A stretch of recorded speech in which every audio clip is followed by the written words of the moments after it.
Good day to all of you, to my students in Philo 101 from University of Cebu main campus.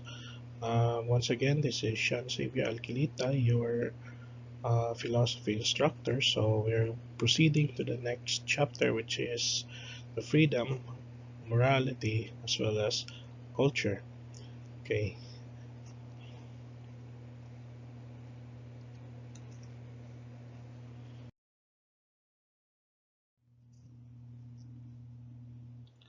Okay. So we'll proceed here. What is freedom?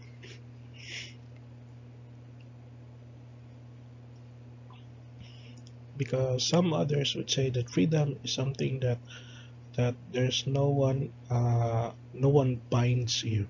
You are free to do whatever you want to do.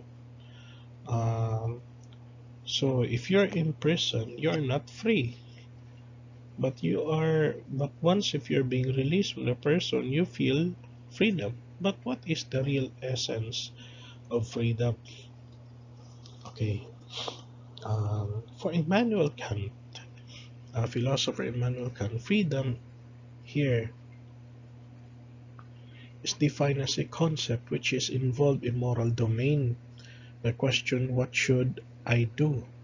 And basically, freedom for Immanuel Kant is based on the principle of autonomy. But anyway, later on, I will be going to elaborate that one further. Okay, so in summary, Kant says that the moral law is only that I know myself as a free person. Uh, Freedom is closely linked to the notion of autonomy. That's why, as I've said, it's a rest on the free the principle of autonomy, which means law itself. So freedom falls obedience to a law that I created myself. It is therefore respect its commitment to compliance with oneself. Okay. Ah, so practical reason legislates of free beings, or more precisely, the causality of free beings. Thus, practical reason is based on freedom, and it is freedom. No, excuse me. That's why.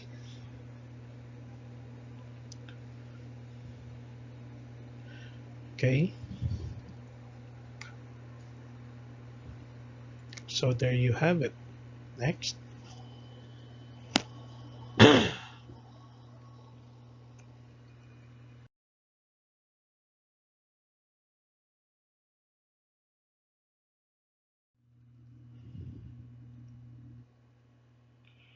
Okay,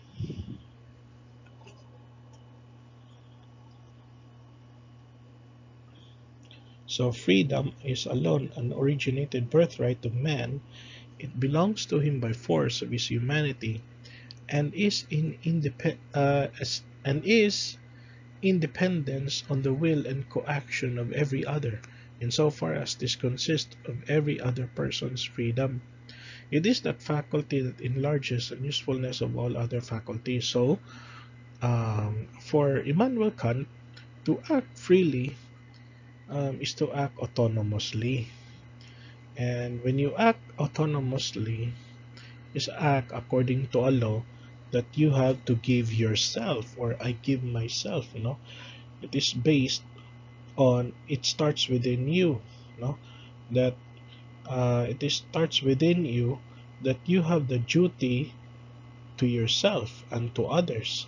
So whenever I act according to the laws of nature demands of a social convention, when I pursue pleasure and comfort, I'm not acting freely. To act freely is to simply choose a means to a given end, and to act freely is to choose the end itself for its own sake.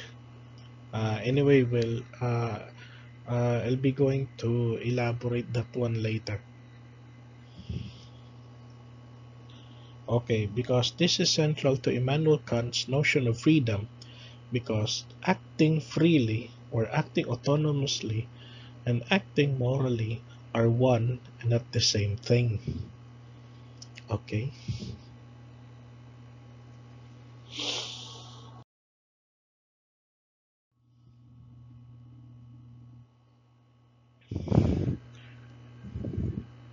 Okay. So, and here to elaborate here the golden rule. The golden rule here is that do unto others as you'd have them do to you. That's from Matthew 7:12, or it's just the same as with Confucius, no? Do not do unto others as you would not have them do to you. So, what's the meaning here of the golden rule?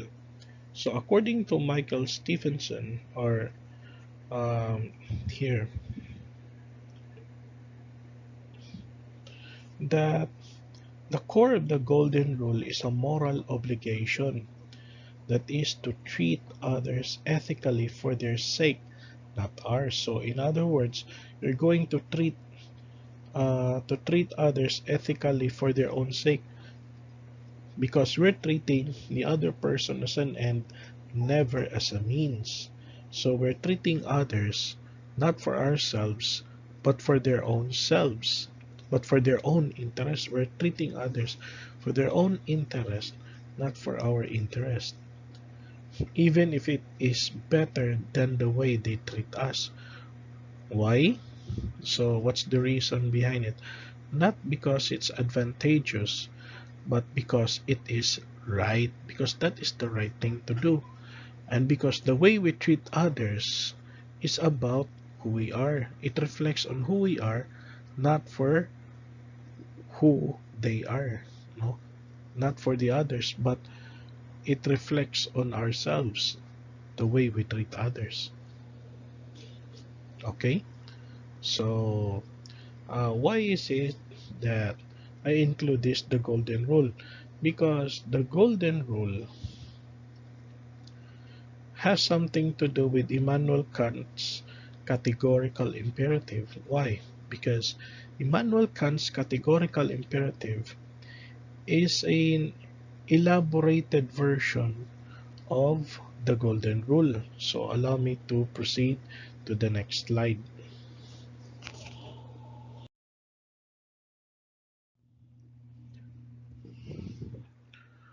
Okay, freedom and moral acts. So to arrive at the proper understanding of Kant's notion of moral law, and the connection between morality, freedom, and reason, let's examine these contrasts. Okay, so based here, no, two things fill in the mind with ever new and increasing admiration and awe. The oftener and more steadily we reflect on them, the starry heavens above me and the moral law within me. And the other one says there that do the right thing because that is the right thing to do. So that is the idea of Immanuel Kant's concept of morality. Okay, so number one is the duty versus inclination. So the only motive of duty is to act according to a law I give myself, confers a moral worth to an action. So you're going to do this, it is because that is the right thing to do. So I have the duty to do this because that is the right thing. On the other hand, I don't do this thing because that is not the right thing to do. So, any other motive, while possibly commendable, cannot give an action moral law or moral worth, rather. Okay, next. Categorical imperative versus hypothetical imperative. For example, um, uh, what I am going here to imagine. For example, I want to study my lesson because I want to have a flat 1 grade at the end of the semester. And because of this, I want to earn um, cum laude or magna cum laude at the end of my course. So, is there any moral worth? of that action based on Immanuel Kant? Simply, there is no moral worth. Why? It is because that the that that you're studying, that the reason behind why you study your lesson, it is because of your own self-interest, your interest to earn a flat 1 grade, and on the other hand, your interest to attain the highest honor, which is the magna or the summa cum laude.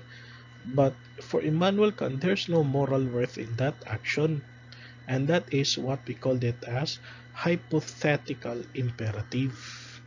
That is why hypothetical imperative uses instrumental reason.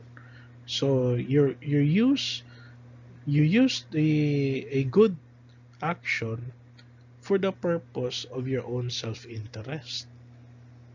But for Immanuel Kant, categorical imperative means that you are going to do an act because that is the right thing to do, regardless of the consequences, regardless of the outcome, without self-interest. So that is the categorical imperative.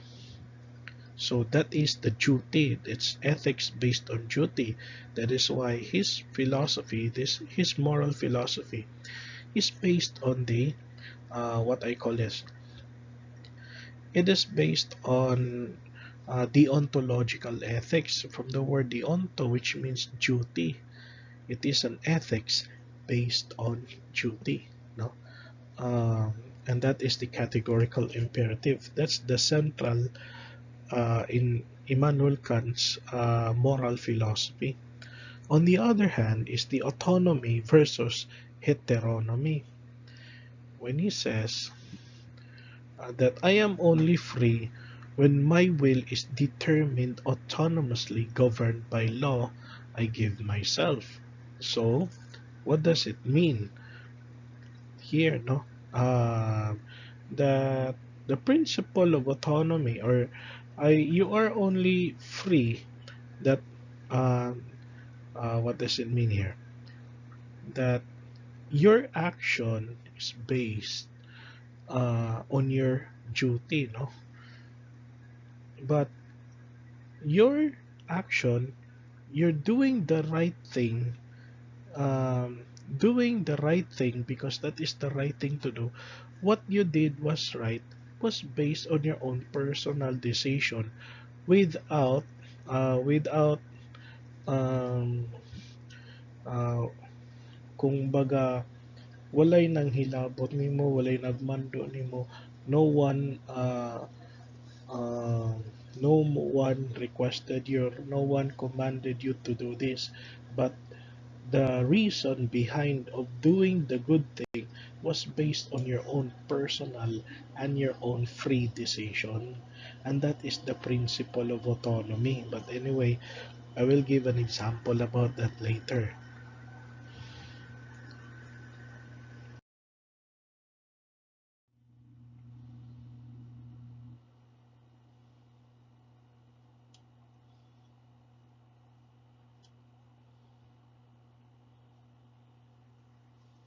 Okay, so here, that is why the only thing that is good without qualification is a good will. So if the action would be good solely as a means to do something else, the imperative is hypothetical. If the action is represented as good in itself, and therefore necessary for a will which itself, and therefore necessary for a will which itself accords with the reason, the imperative is categorical. So that is why I've already explained about this a while ago, no? That categorical imperative was based on that the morality of your action was based on your actions, regardless of the consequences, regardless of the outcome. Okay, and the action is represented as good in itself and therefore necessary for a will which itself, and therefore necessary for a will which of itself accords with the reason.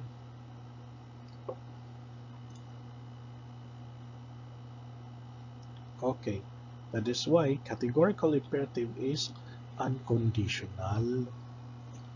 As contrary to hypothetical, I want to study my lesson because I want to become a summa cum laude. I want to study I want to study Philo 101 because I want to earn flat 1 at the end of the by the end of the first semester. So there is already the condition why you do this uh, why you do such an act. But in categorical imperative, it simply means that I study my lesson because that is the right thing to do as a student. Because it is my duty as a student, it is my duty to study my own lesson. So I want to study my lesson because that is the right thing to do, regardless of the outcome, regardless of the test results. Either I'll be uh, receiving zero or perfect score, I don't mind it. Wala akong paki dyan. Ito talaga, uh, what I'm doing is based on my duty as a student, and that is the categorical imperative. Okay,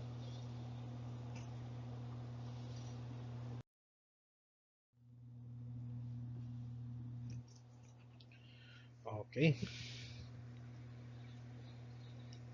Kant's ethics of duty. No, there are three insights on the basis of Kant's ethical theory. Number one, an action is of moral worth if it is done for the sake of duty. So that is why your actions of moral worth if it is done for the sake of duty regardless of the consequences, regardless of the outcome, regardless of the results. And moreover, an action is morally correct if its maxim can become a universal law. So therefore, that the maxim of your action should become a universal law for everyone. It should become a law for everyone, a law for everyone to follow. And moreover, we are also treating the other people as an end, no? Treating others as an end, never as a mere means. So I will explain that later. Now, the ethics of duty, acting for the sake of duty, is acting without self interest, acting without concern for consequences, acting without inclination, or otherwise, if you act if you act according to your own interest, consequences, or inclination, there's no moral worth of your own action, and that is eventually hypothetical imperative. Okay?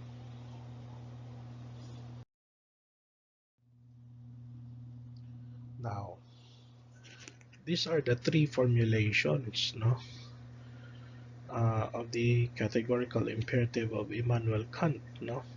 So there are three components of one categorical imperative. There are three components in one categorical imperative.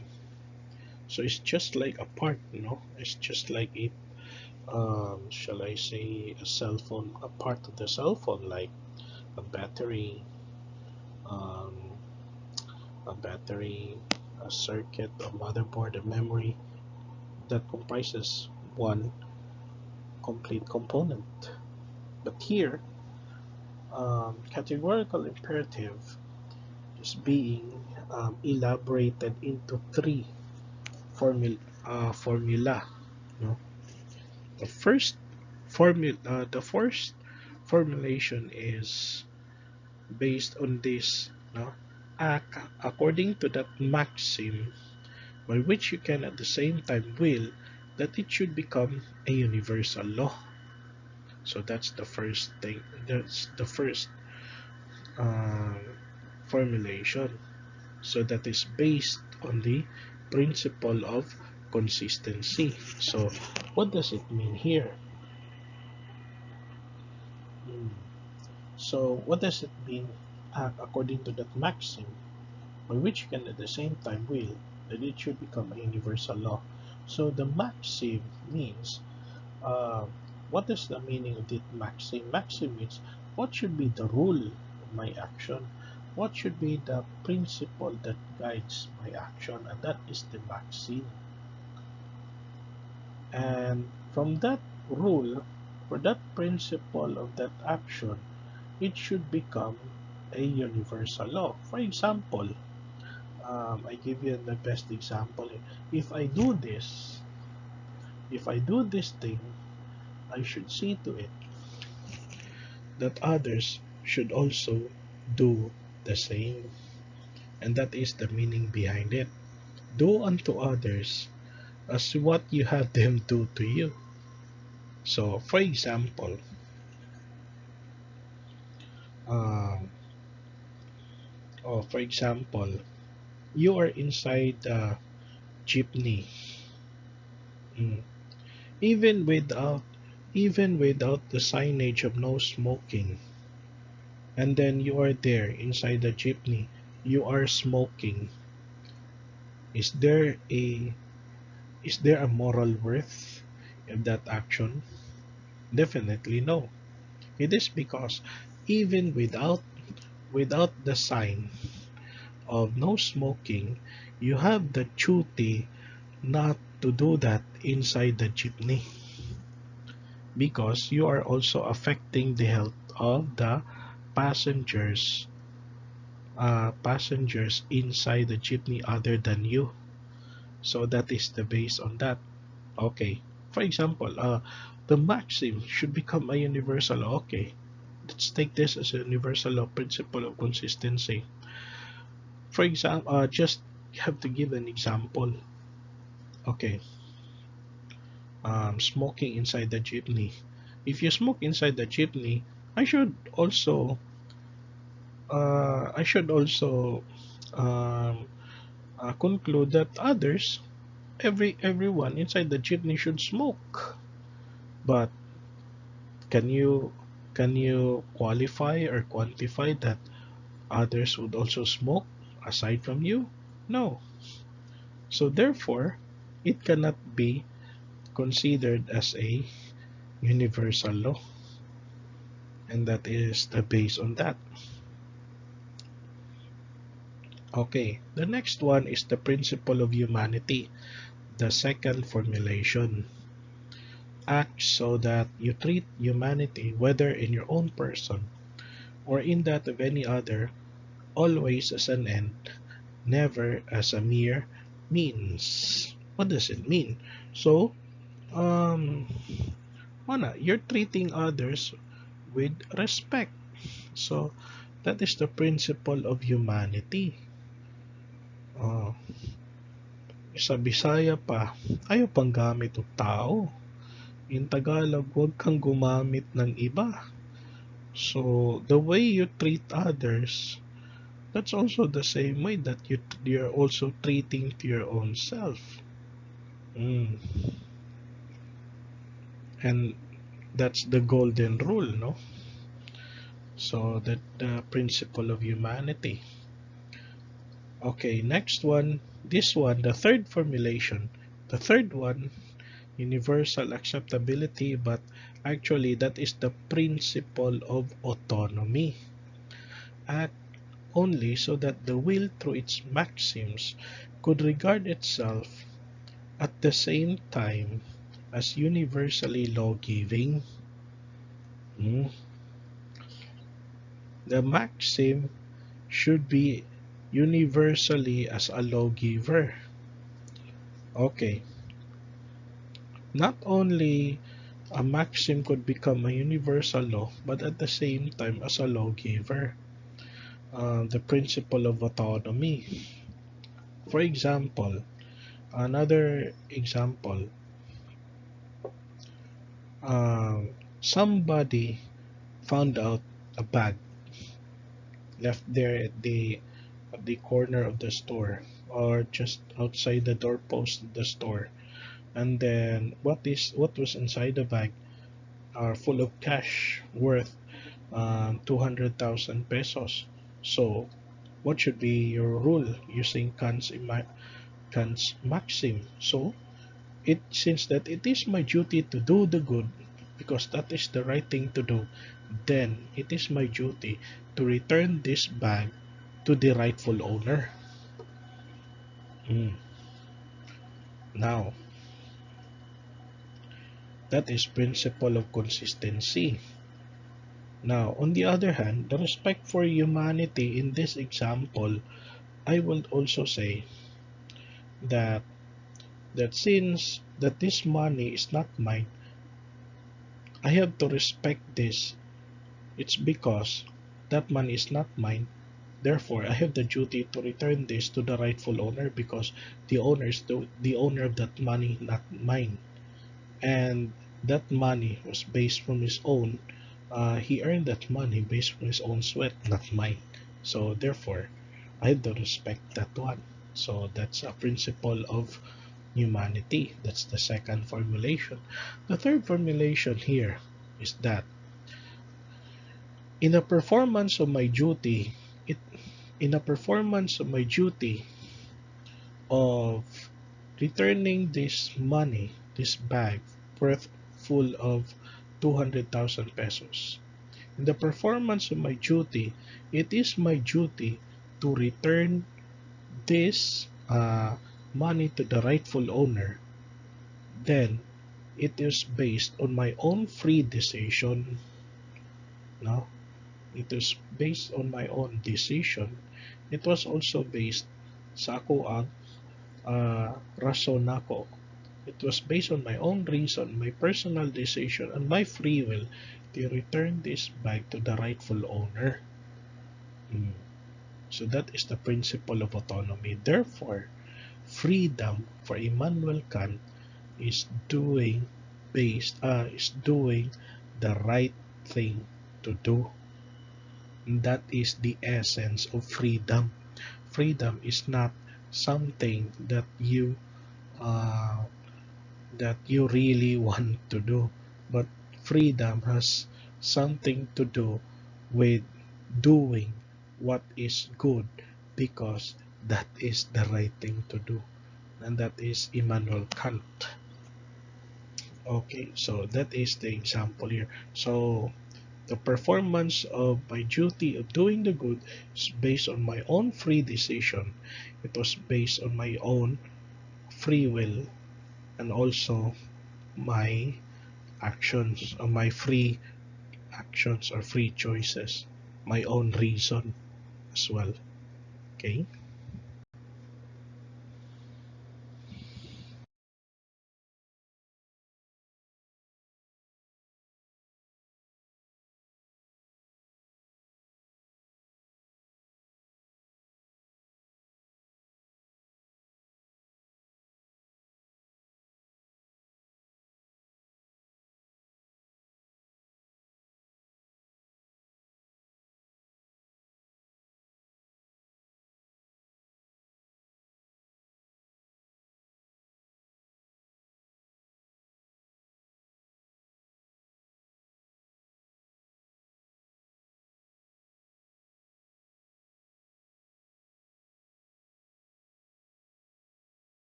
Okay, so thanks to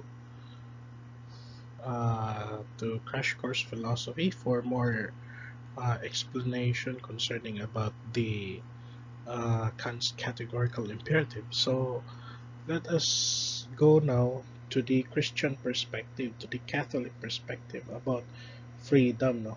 Since that we finished already Immanuel Kant, so let us proceed further with the Catholic um, notion about freedom. For the Christians, for the Catholics, freedom is human's greatest quality. It is a reflection of our Creator, which is God. No? Freedom is a power rooted in reason and will, and to act or not to act, to do this or that. So to perform deliberate actions on one's own responsibility. Having freedom means having responsibility. So therefore, when you are free, you are responsible. So in every action you choose further determines your or determines our character. Okay, question. Are animals free? Do they have freedom? Okay, what separates humans from animals? Number one, reason. Number two is the will. Reason presupposes the will. It is the reason that dictates our will. Okay, now reason is our intellect. It is the seat of reason or intellect. The will, the seat of our will is the volition. It is referring to our moral action. Moreover, our choice to do something either good or evil. No? Now, freedom is a power rooted in reason and will to act or not to act.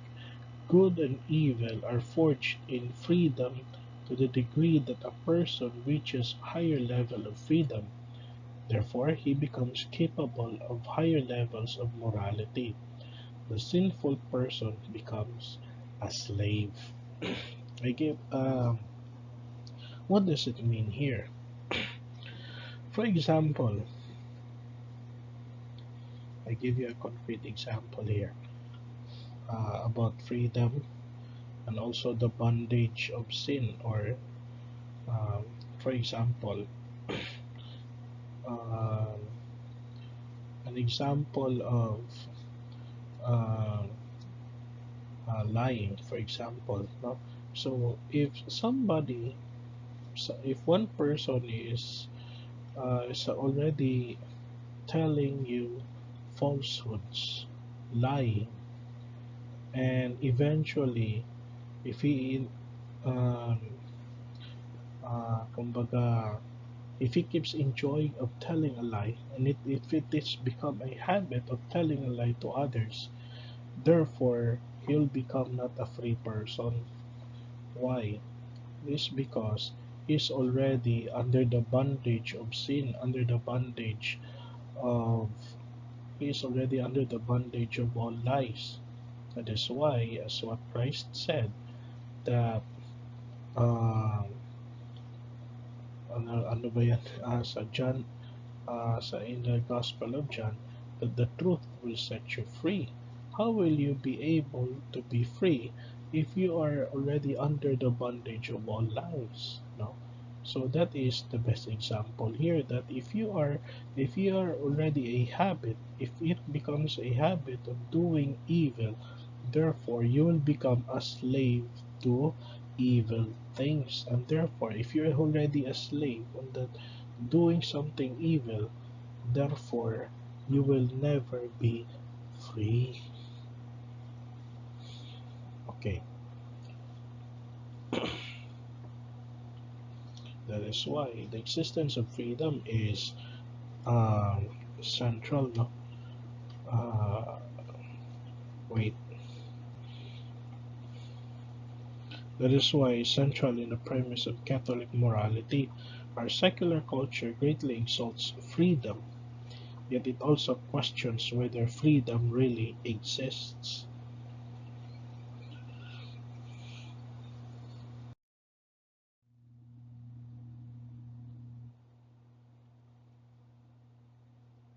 Okay, freedom and free will. While the existence of freedom is a central premise of Catholic morality, we are not all equally free. We are not all equally free. There are many possible limits to our freedom, both internal and external. No? For example, external freedom, freedom from factors outside ourselves that limit or destroy our free will. For example, um, there's a notion called financial freedom. There's Many people became financially free. It is because that they're already free from debts, utang. They're already free from um, they're already making more money, and they're already making their good investment. So therefore, in this case, they're already free, financially free. There's some others who are making money through vlogging, through the internet, um, making money in Facebook, making money in YouTube. So these are the people who are without having a debt, freedom from debt. You're making money at the same time. You're already freedom from debt, and moreover, you're not working from 8 to 5. So in that case, these are the people who are already financially free. You know, they just spend the whole day um, lang.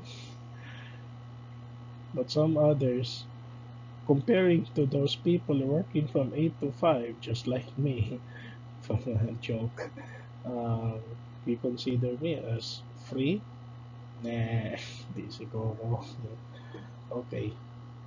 That is what we call it external freedom. But when you say internal freedom, that is a freedom from internal factors that limit our will. Number one is sin, your guilt, kung nag-guilty ka sa imuhang gibuhat, so nagigilty ka sa mga ginagawa mo, ayan tuloy, hindi ka tuloy malaya, no? Um, yeah, for example, we are free, for example, free speech as being given to us in the Constitution or in our law. You can be free to say something anyone to say. But in internal aspect of it, internal freedom, can you say that you are already free? For example, telling lies. Yeah, you can tell lies to anyone. That is your guaranteed free speech. But the question is, does mean do you mean that you are already free by telling lies? No, because of this.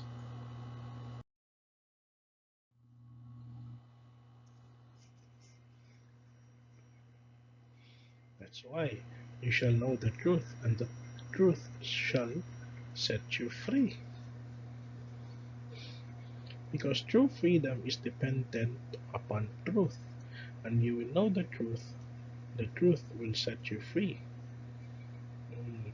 So, example, telling falsehoods to others. True freedom is oriented toward the good. That's why, as what I've said, it's just the same as with Immanuel Kant, the principle of autonomy, that it should be acting based on duty, the duty to do the good and nothing but the good itself.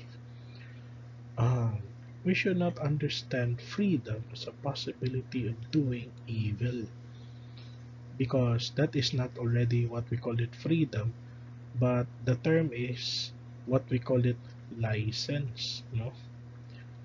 So doing whatever you want to do, that is not freedom, that is license. you know Evil enslaves us and diminishes our ability to be free. True freedom requires responsibility. There's no such thing as irresponsible freedom. Wala. Actually, I haven't heard that one. Okay?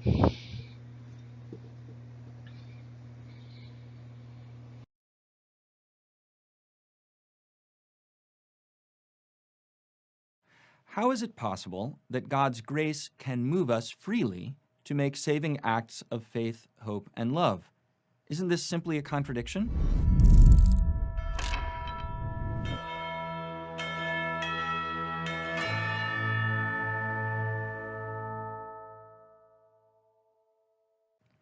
The modern presupposition is that it is simply incompatible with freedom for our will to be moved, even moved by God. But Aquinas has an older and, in fact, much richer and deeper account of human freedom.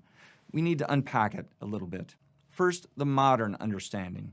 Freedom, in a modern understanding, often means to choose without constraint, to opt for whatever I determine, or to put it a little more technically, to choose between contraries. So, I walk into a restaurant and I look at the menu. I have a range of possibilities before me. I could eat chicken or beef or even fish, and I opt for whatever I choose. And if anyone tells me what to choose, or pushes me to choose one option rather than another, then it seems like my freedom has been limited or diminished. Now, this modern understanding of the nature of freedom is only partial, and Aquinas would say it's a misleading description of human action. So by thinking with Aquinas, we can go deeper in understanding the human will and thus human freedom. St. Thomas Aquinas would say, in every choice we make, we're aiming at something that we regard as good. And if we don't regard something as good in at least some respect, we'll never choose it. Our will, therefore, is not primarily a faculty of choosing, of opting between contraries. Choice is only one of the acts of the will. The more fundamental feature of the will is that it is a faculty of desiring, or even of loving. The will is a rational appetite, and it desires, it hungers for the good. Whatever our minds grasp as good for me, especially as good for me here and now, that is what I will in some measure will for myself. Further, we see that our lives are not simply a series of one individual choice after another. Yesterday I chose beef, today I choose fish. In fact, we engage in larger projects. We aim at some goal, and we make many choices in order to arrive at it. So, for example, a student who's going off to university is aiming at obtaining a degree.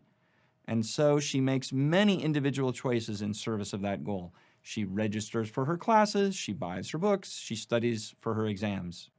And an athlete who wants to compete in the Olympics, he'll get up early in the morning in order to train, he might lift weights, eat a special diet, and even if sometimes he doesn't feel like doing those things, he still chooses to do them because his mind apprehends his training as good in view of his end, competing in the Olympics. So he chooses those things freely because his will is focused on the end and regards this training as a good means, or the best means, to get to what he desires. So if we think about this, we begin to see that freedom, or our act of free choice, is something that emerges from the will as it desires some end as good. And in view of what we desire, we freely choose a fitting action that will lead us to our end. Aquinas would tell us at this point to step back and look at the many ends or goals that human beings can set for themselves and the many individual choices they might make to reach those ends. Some ends are consistent with human flourishing or happiness. But there are other goals that we might mistakenly set out to pursue, but that will only lead us to frustration. Aquinas thinks, for example, that pursuing money or power or fame or honor, if you make it your ultimate end, these things, they will not make you truly happy. Whenever we choose a course of action in pursuit of some end that's unworthy of us, something that's not leading us to our true flourishing, we're in a sense acting freely. Yes, it's true, but also, in truth, the more we head away from what's truly good for us, the more limited our lives become. It's possible for you freely to choose to use heroin, for example, the first time you use it. But as you make the choice again and again, most people will find themselves increasingly unfree. Their will become chained to this desire, and it's a desire that's not worthy of the human creature made in the image of God. What will make us truly happy? In the final analysis, only God is sufficient to quell all our desires, to satisfy us completely, so that there's nothing more left to desire. So only God can be our final end, Aquinas says. And this is the true reason for our freedom, and the only way for our freedom to reach its full amplitude and power. We have the powers of intellect and will so that in this life we would freely know God by faith and love Him by supernatural charity. But if we use those powers in order to pursue something incompatible with God, then we're in fact reducing the scope of the human person. We're enchaining our wills so that they'll be addicted to what is not good for us. According to Aquinas, every act of sin is a bit like taking heroin. It turns us away from God, our true good, and the only one who can make us truly happy. And what is more, our wills then become focused on some partial created thing, pleasure or money or honor or our own selves, in such a way that we become chained to these things, fixated on them. Indeed, in creating us, God has already ordered us to certain natural goods, which can lead us to some measure of natural happiness, things like the good of friendship, family life, of knowing the truth, living well and according to virtue. The desires for these things are natural to human beings, and our nature is in principle capable of freely choosing the natural means that will lead us towards them. But the highest good of the human person is to dwell in eternal life with God, and this is something that is infinitely above our natural capacity. But God, by the gift of His grace that comes to us from Christ, can freely move us to desire and to choose to love God above all things, to believe the words of Christ, to entrust ourselves to the power of His sacraments, to profess the faith of the Church. And when we do these things, we are in fact experiencing what our freedom was made for, in its full amplitude, to know and thus to love the supreme good for its own sake. For readings, podcasts, and more videos like this, go to Aquinas101.com. While you're there, be sure to sign up for one of our free video courses on Aquinas. And don't forget to like and share with your friends, because it matters what you think.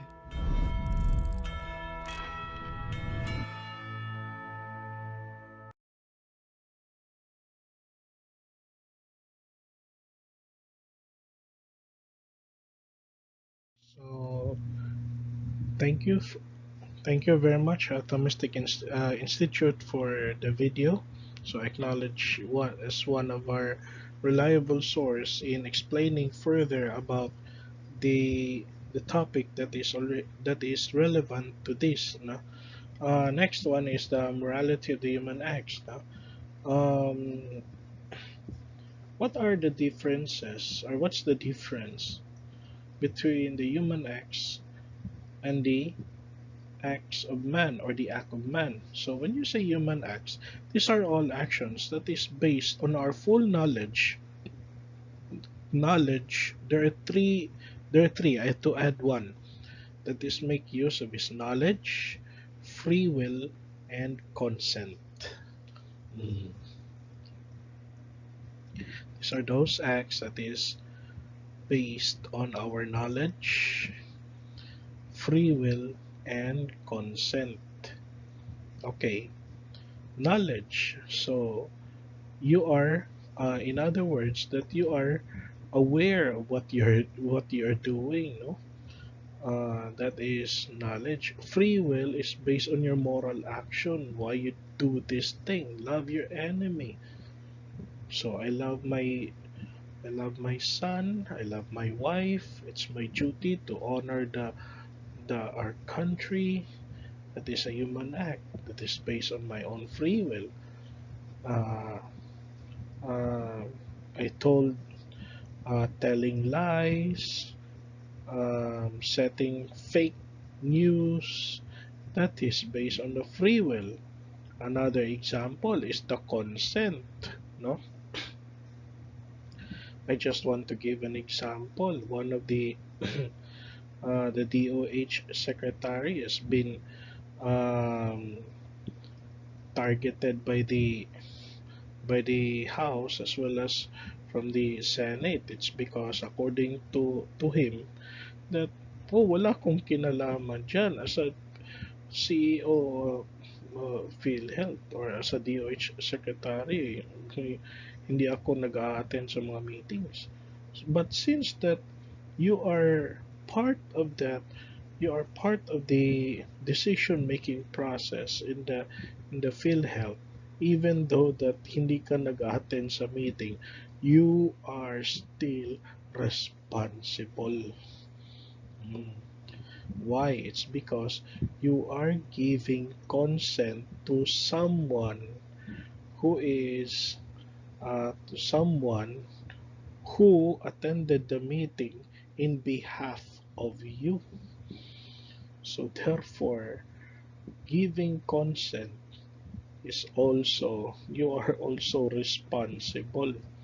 So therefore, you are not escape from that responsibility. So that is human acts. Sorry. The acts of man, on the other hand, does not make use of his intellect or will. No. Um, so his action is natural. For example, breathing, sleeping. For example, sir, kaihion kay ko sir, mugawas ko sir. Well, of course, as a teacher, I cannot stop him from doing that. It's because I have to allow him to go to the CR because of that. Why? This because di ko gusto nga ako'y responsible na kung nganong nagkasakit ang iyang pantog because of that, no? But since it is an act of man that is something that is beyond his control, then I would allow him uh, to to shed his own waste to the CR, no? Breathing, sleeping, sneezing. He was absent is because he got COVID-19. Of course, nagkaubo-ubo na. Oh, well, it's something beyond our control. So, that is an act of man.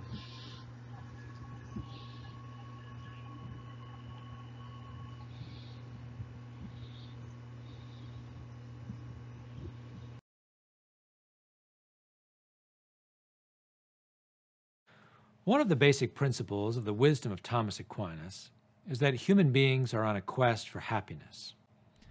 We're not talking about happiness in the contemporary and superficial sense of the term, which basically equates happiness with feeling good or being in a good mood. We're talking about happiness in a deeper and richer sense. Happiness is the enjoyment of the highest good.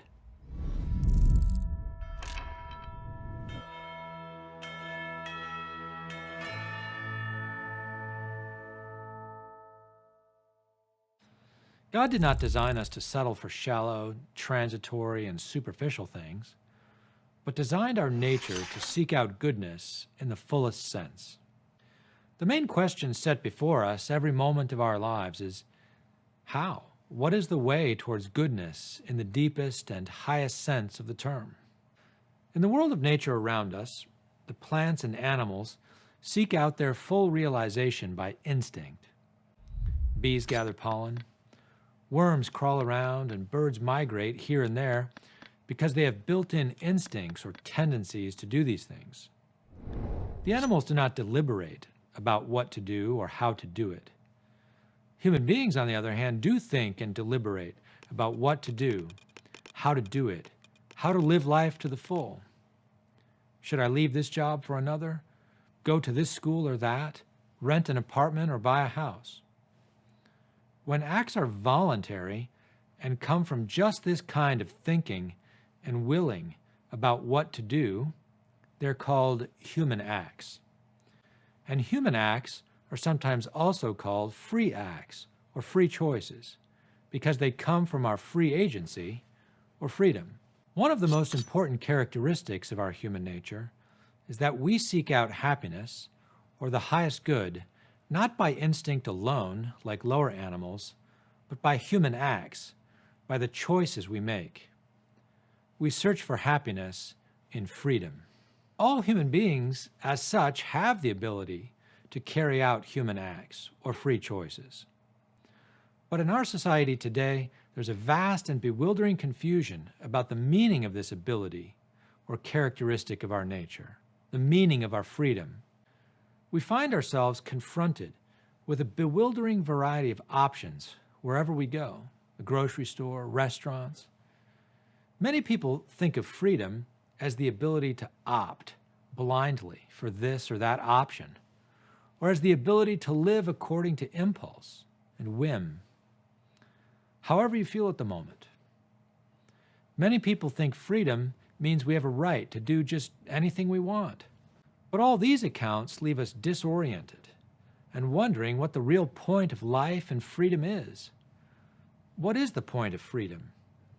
Is freedom really just for the sake of impulse satisfaction or doing whatever you want? Is there no higher purpose to freedom at all? If not, then what's the difference between freedom and license? Did God give us freedom just so that we would live licentiously, without any regard for principles or guidance on the way to true happiness? For Thomas Aquinas, the point of freedom is to choose one's way to happiness, real happiness, the highest and most enjoyable good of all. And every free choice is regarding the ways or means to the true happiness. The whole point of freedom is to choose those ways and means that will actually bring us to what actually is the highest and most enjoyable good of all. This requires learning to see through the many counterfeits and deceptions regarding happiness and the good life, things that look like they'll make us happy, but in the end fail to do so. They only disappoint. For Aquinas, deep within every human heart, there's a process of interaction, a kind of dialogue between our knowledge and our love, our intellect and our will. Human acts issue from out of this dialogue. How does this inner dialogue or dialogue of the heart go? We don't have to go far to answer this question, since it takes place within our experience every day.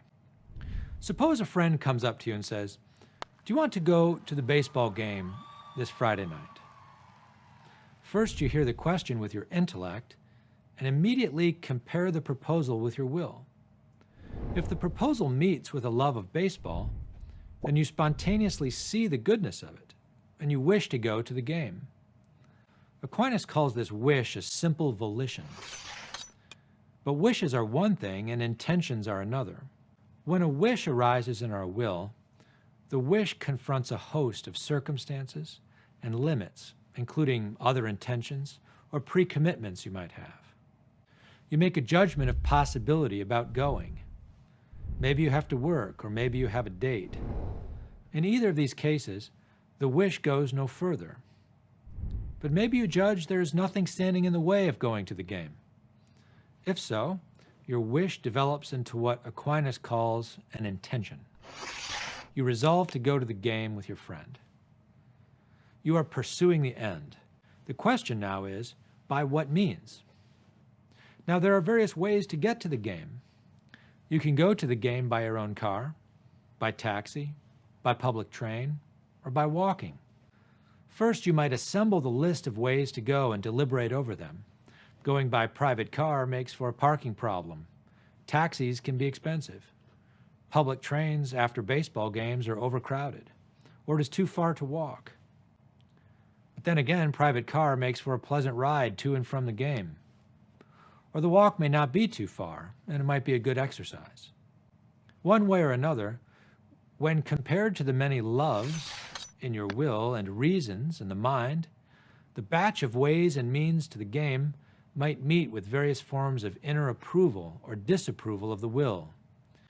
And it is this inner approval or disapproval that makes one say, "No," or "That's fine," or "That sounds great." Eventually, you need to make a decision with your intellect about which way or means you elect to use.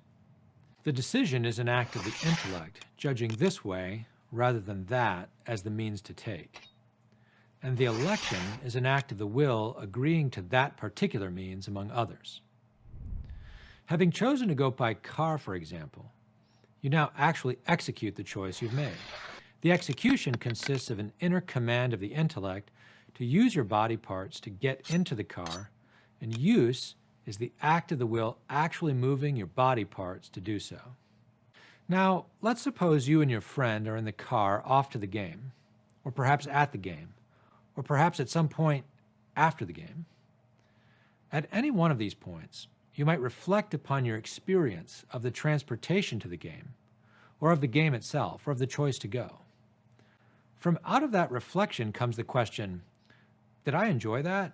Or was it worth it? Or was this a good idea? The answer to the question is called the judgment of fruition. If in your intellect you answer yes, then in your will you enjoy the game. That joy is called fruition. The point of our example is to illustrate the various little acts that take place within the human heart in every free choice. We carry within us this ability to make free choices, and every day of our lives we deploy it. In the depths of our hearts, we're faced with various proposals about good things, and we have many wishes for this or that. We're always forming judgments about whether it is possible or desirable to pursue this or that. And we're always forming or pursuing all sorts of intentions. In our hearts, we also deliberate and decide about ways to pursue our intentions, and we consent to and elect specific means for doing so. And we also make this inner executive command to do this or that. And finally, we reflect upon our pursuits and ask whether they're worth it or whether we enjoy them, or more or less. All of these little acts go on in our hearts, and they go to make up the essence of free agency. And the point of our free agency is to pursue what will really and truly make us happy, what is really and truly the highest good of all. When we understand human acts and freedom this way, we realize the first and most fundamental thing a free agent needs is to know the truth about what is good, what will really and truly satisfy. Only if we know the truth about what is good can we walk towards what will satisfy without walking into a trap or a deception about happiness. Knowing the truth about what is good preserves us from all that. And in this way, the truth will set you free. Free to love and enjoy the one true good that does not disappoint. So what is that one true good? What are you living for? For readings, podcasts, and more videos like this, go to Aquinas101.com. While you're there, be sure to sign up for one of our free video courses on Aquinas. And don't forget to like and share with your friends, because it matters what you think.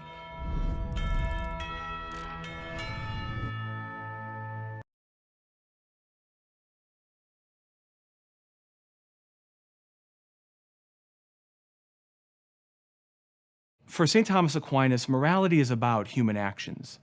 What makes us human is that we are masters of our action. We can know not only why we act the way we do, which is to say we make choices for reasons, but we can also know that certain things we choose will achieve the reasons for which we choose them. If you need to go to work, you choose to get out of bed, choose to shower and to get dressed. You choose to eat your breakfast. You choose to get into the car and to drive to work. And you know that each of these activities have a purpose and that they will get you ultimately to work in the morning. We deliberate our choices. Sometimes that deliberation is easy and quick, especially when we have a routine, like the route we drive to work. But sometimes a choice is difficult and requires a period of moral deliberation, sometimes intense moral deliberation.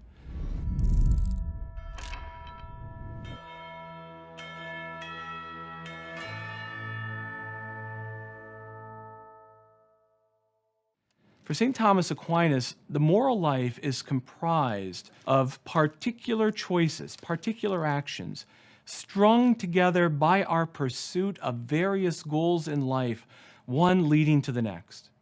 To get down to the rub of things, we're talking about particular actions and particular choices. That's what morality is first about. Is this or that choice a moral one, a good one? When looking at particular actions, we've taken to speaking as Catholics about what we call the fonts of morality, which is to say the components of every human action. The Catechism of the Catholic Church echoes St. Thomas's teaching on this matter when it says that every human choice has three basic components: the intention, the object, the circumstances. The intention is the very personal reason we're making a choice at all. I intend to quench my thirst. I choose to drink water. I intend to show my love. I choose to tell my mother I love you, or I choose to bring her flowers. I intend to grow closer to God, so I choose to pray. I choose to do penance. I choose to worship. The object is the movement, if you will, of the activity we choose. Every activity, whether it's walking or running or speaking or punching, every activity has a purpose that is quite apart from why I choose to do it. So walking gets me from point A to point B. In the language of Aquinas and the Catechism, that's the object of walking, to get to point B. That's its point. Why I'm choosing to walk, where I'm going, that's my intention. It's very common for people to think that we can't judge an action as good or evil apart from somebody's intention. That's generally true, but not always.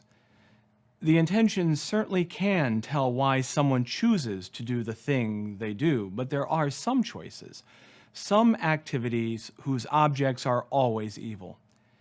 In one of his encyclicals, Veritatis Splendor, St. John Paul II, following the teaching of St. Thomas Aquinas, taught that some activities are intrinsically evil and no good intention can redeem them. For instance, the choice to kill an innocent person. There is never a reason to do that. No intention can ever make that good. Circumstances are the who, the where, the how, the when of a choice. Sometimes the morality of an act can change depending on where the act is done.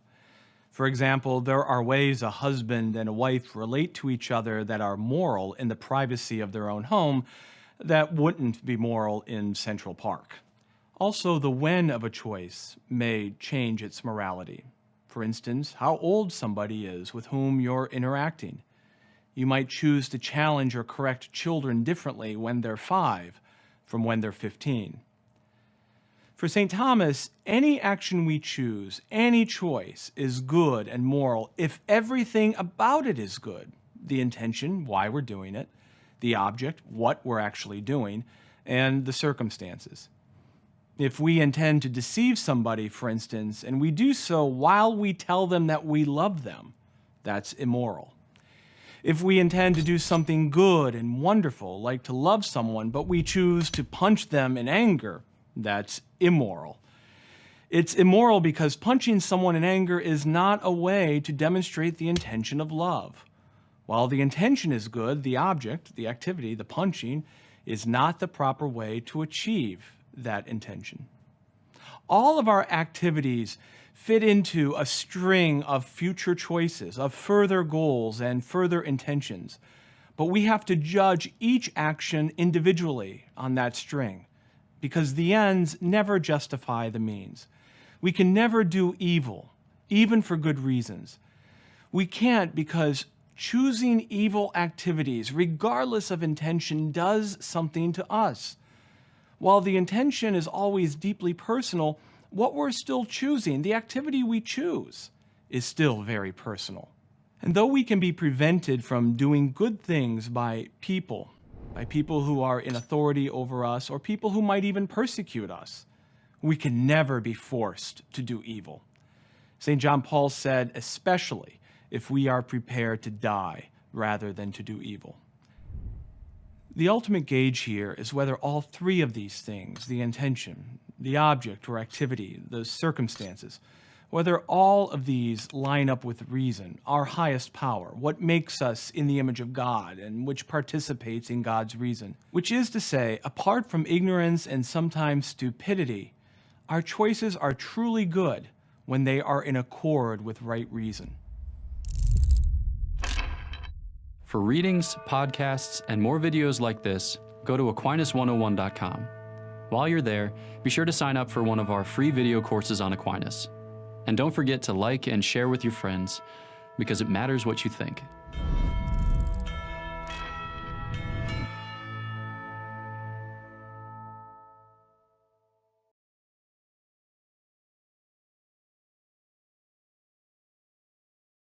For St. Thomas Aquinas, morality.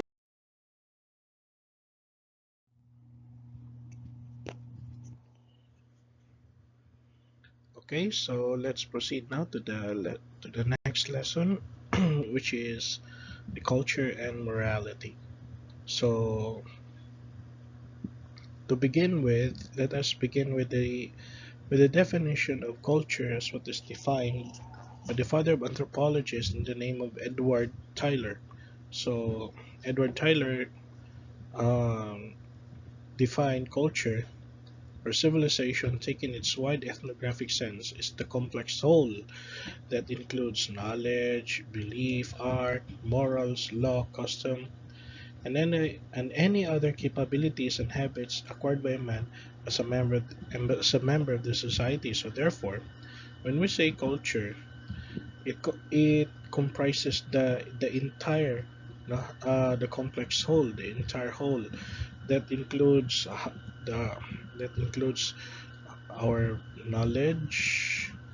So how is our knowledge the basis of how we educate ourselves, the basis of our intellect, the belief or belief systems, since that Philippines is a predominantly 85% Roman Catholic. So, and moreover, is a, one of the most religious cultures all around Southeast Asia. No? With regards to our art, our value system, considering our morals, our laws, um, consider our political aspects, um, custom, and any other capabilities and habits acquired by man, no? Acquired by us, being the members of the society. Okay,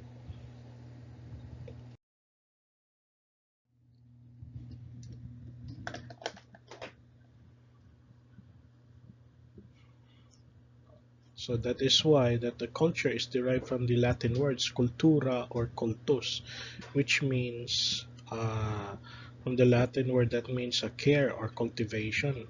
So culture as a cultivation implies that every human being is a potential member of the society, a member of the social group. Okay, and and that's how culture is being defined in an etymological sense.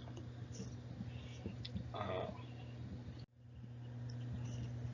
so that is being defined already in the previous slide.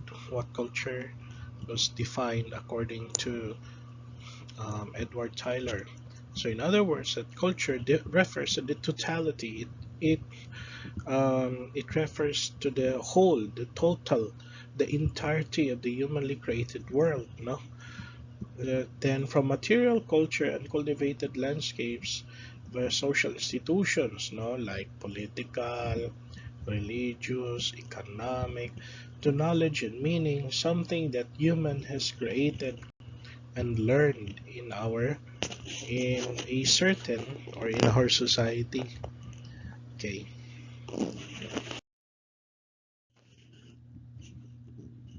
so this is now the culture wheel.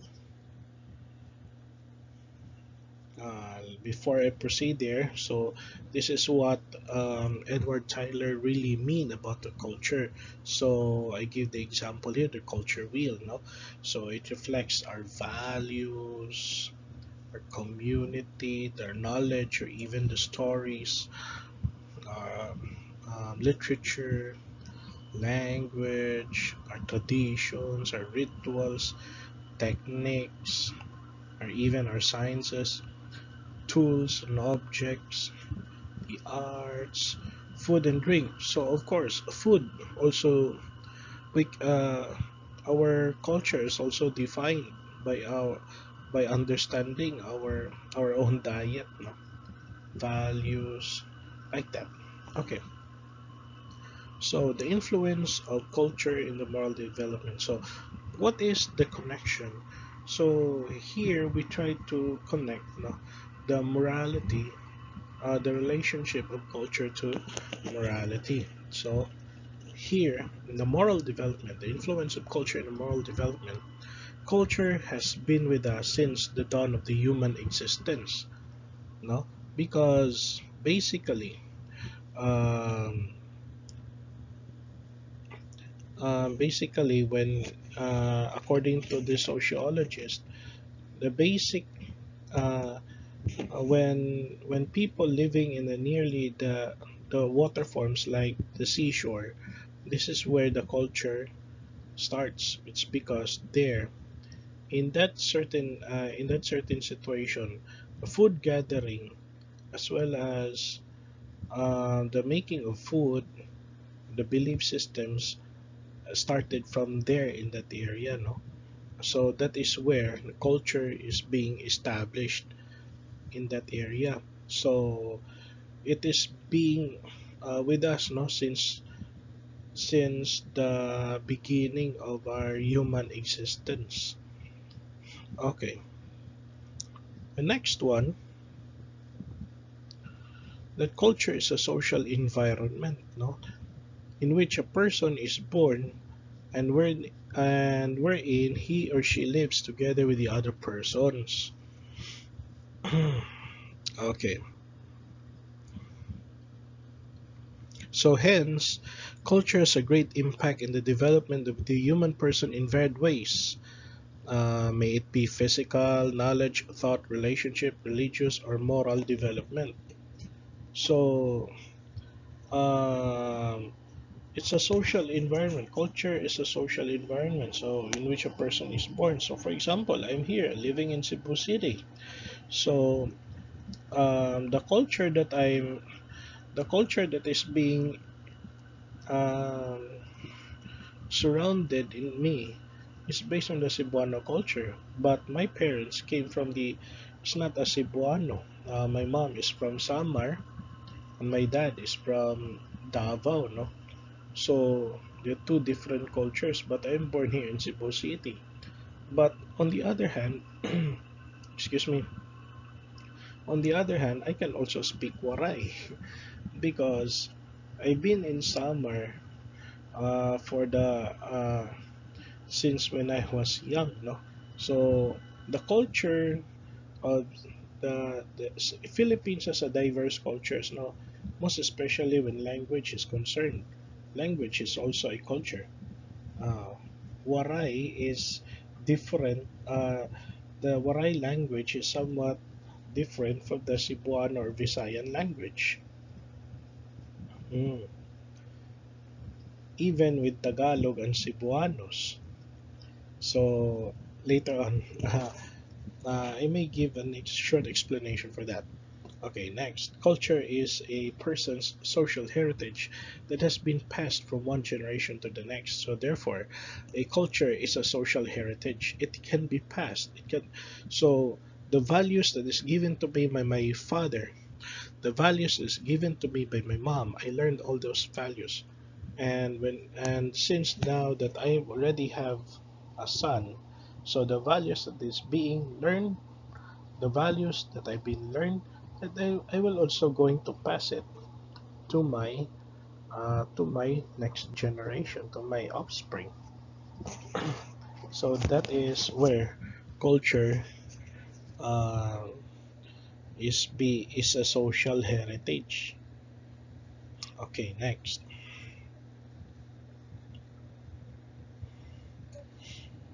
So culture has important characteristics. No, as I would emphasize that culture is rooted from the collective human experience. So culture is always transmitted, it is shared or acquired through learning. So it is acquired through learning. Anything that you've learned is also culture, is part of that culture. Culture satisfies human needs as a social being, and culture tends towards the participation of the members of the society. So these are the important characteristics.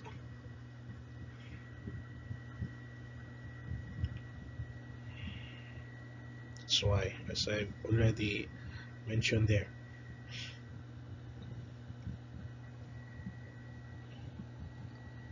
Now, culture plays a vital role in the development.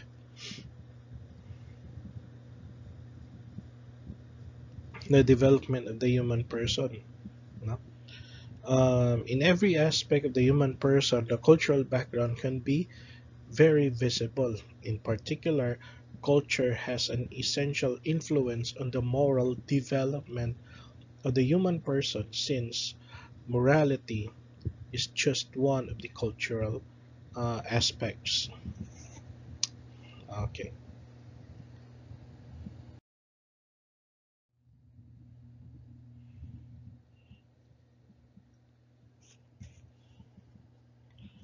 Okay, so let us particularize how culture influences moral development. No? The people. Number one, culture is always social and communal, by which the relationship the people towards one another and their experiences of people and the cultures meadow. So it is in this relationship and communal experience that culture influences the moral development of its members. It is important to note that morality as principle is promoted because primarily of the relationship within the community. For example, chapter 1, it is based on what is right and what is wrong, no? What is good and what is evil. But in relativism, everything is relative. Everything is just only conventional. There's no right or wrong here. Okay? Okay. So it is closely related to ethical relativism. So it's a matter related to ethical relativism, which views truth as variable and not absolute. Okay.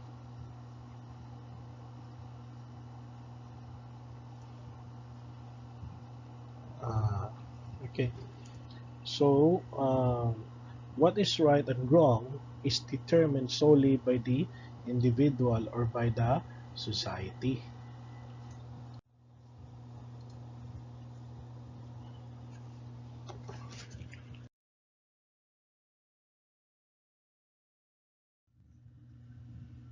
Okay,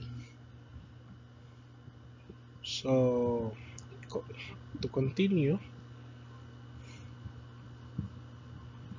okay, so cultural relativism sees nothing inherently wrong, and moreover, nothing inherently good with any cultural expression. So the ancient mind practices of self-mutilation and human sacrifice are neither good nor evil. Just an example, uh, marriage practices of the Muslims. So the Muslims can marry up to five ladies. No, men could marry up to five, but should not be judged based on the culture of the Roman Catholics, because we as a Christians we only have only one heart and one lady to marry. The same as also with the religious practice, no, of the Roman Catholics of veneration of the images, no, should not be judged based on the religious culture of the born again Protestants, INCs, dating daan, and etc. Oh, that is why, guys, to those who are non-Catholics here, please naman guys, respect naman. No, it's a culture. It's a You cannot say that, according to the Bible that is idolatry.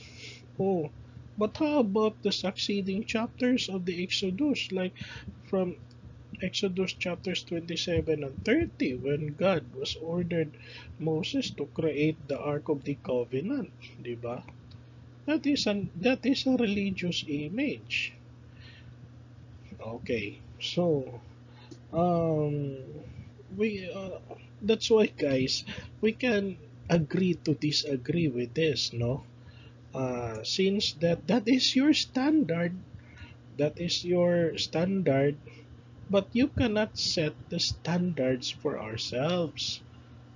Oh, oh, that is why we have to go back to the golden rule: do unto others as you want them to do to you, di ba? Mm. So we should not judge the other faiths based on your own standards is because these people, this sect, religious sect, they have their own sets of faith, morals, set of faith and morals as part of their own, um, as part of their own spirituality as well as their lifestyle. No, that is where culture is being shaped there. Born again Protestants, INCs, and that they already have their own sets of faith, values, and morals that is different from the other sects. So, ano lang, let's try agree to disagree. But in the end, isa naman natong isa lang ang patutunguhan natin, at Diyos lang ang our ultimate end is only God, you know. So we have that's why according to Immanuel Kant, I'll go back to Immanuel Kant once again, that according to him, there's only one true religion, but there are different kinds of faiths. We have only one true religion. Our religion is our relationship to God, but there are different kinds of creeds, different kinds of faiths, and that's according to Immanuel Kant. Okay, thank you. So let's proceed this.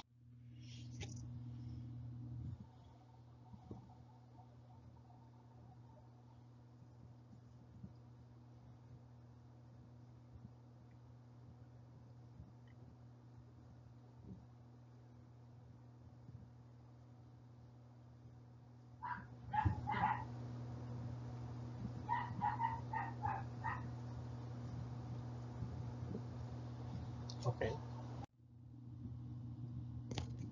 Okay, so I'll give you the example of Nusir Yassin, so also known as Nas Daily. Uh, My religion is better than your religion. My religion is better than your religion. This isn't what I think. This is what a lot of people think. And this is why a lot of people fight. Religious intolerance is one of the biggest problems in the world. But today, I want to show you a country that is trying to fix that. It's a Muslim country in the Middle East that you will never guess. The Emirates. In this Muslim country, you will find a lot of mosques, but you will also find Christian places of worship. 45 churches where Christians can pray. You will find a Gurudwara for the Sikhs to pray, a temple for the Mormons to pray, and a synagogue being built for the Jews to pray. And I'm pretty sure you didn't expect that in Arabia. This is a big deal. So many different types of religions are living next to each other in peace. Take the supermarket, for example. In the Emirates, Muslims don't eat pork. So in the grocery stores, you can't buy it. No pork here, no pork here, and no pork here. But to make life easier for non-Muslims who do eat pork, they added a whole new section to the supermarket where you can buy ham, pork, sausage, or even pastries that secretly have pork. Probably gelatin. Gelatin is made from animals' hooves, so it's the feet of pigs. Even though Muslims don't drink alcohol, non-Muslims can still drink it here, and bars can serve it. But when it's time for prayers, everything must stop to respect the fellow Muslims' call for prayers. This signifies that now it's evening. Oh, is that why they do it now? Yeah. That's interesting. I didn't know that. And if you still have any doubts, just look at the mosque behind me. It is called Mary, Mother of Jesus Mosque. And this name was chosen to show respect and tolerance to the churches around it. This is a beautiful system where Muslims and non-Muslims can live together in harmony. That's why last year, the Pope himself came here to hold prayers in the heart of a Muslim nation. And Jews are welcome too. This is a big deal. There is, for the first time in centuries, a new Jewish community established in the heart of the Arab world. It's nothing short of historic. This is the tolerance the world needs. No religion is better than another religion. They are just different. There is still a long way to go for real tolerance here in the Emirates or in the United States or anywhere in the world. We have to work a lot more for real tolerance. But for today, I'm happy we get along. Nice! I think that was good. That was good. I think that was good.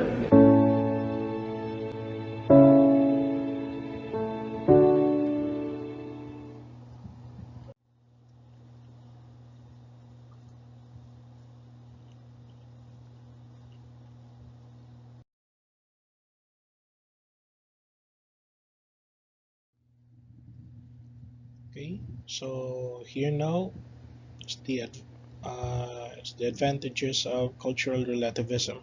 So these are the advantages. It is a system that promotes cooperation, creates a society where equality is possible. So people can pursue genuine interest. Respect is encouraged in a system of cultural relativism. That is why, as I've told you, that despite of our differences to each other, we may tend to agree. We should agree to disagree, diba? So in order to encourage respect. Next, it preserves human cultures. Cultural relativism creates a society without judgment. Bawal ang judgmental ngayon. Moral relativism can be excluded from cultural relativism. Why? It's because in a certain particular culture, there is also a set of moral standards which are also different from the other. No? For example, that having a sexual relations with a 16-year-old girl is already considered as statutory rape, no, in the other country. But here in the Philippines, it's not considered a statutory rape unless if the lady or the girl is 12 years old and below, no. Okay, next, we can create personal and moral codes based on the societal standards with ease. And lastly, it stops cultural conditioning. Okay.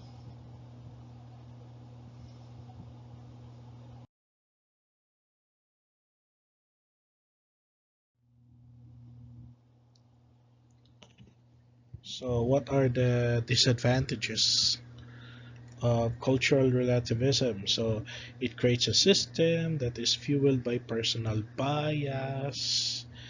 It creates chaos. That's why it's very chaotic. No? It's an idea based on the perfection of humanity. It's a lack of diversity. It draws people away from one another. It could limit moral progress because there's no set of standards, no? Everything is relative. It could limit humanity's progress. And lastly, it can turn perceptions into truth. Mm.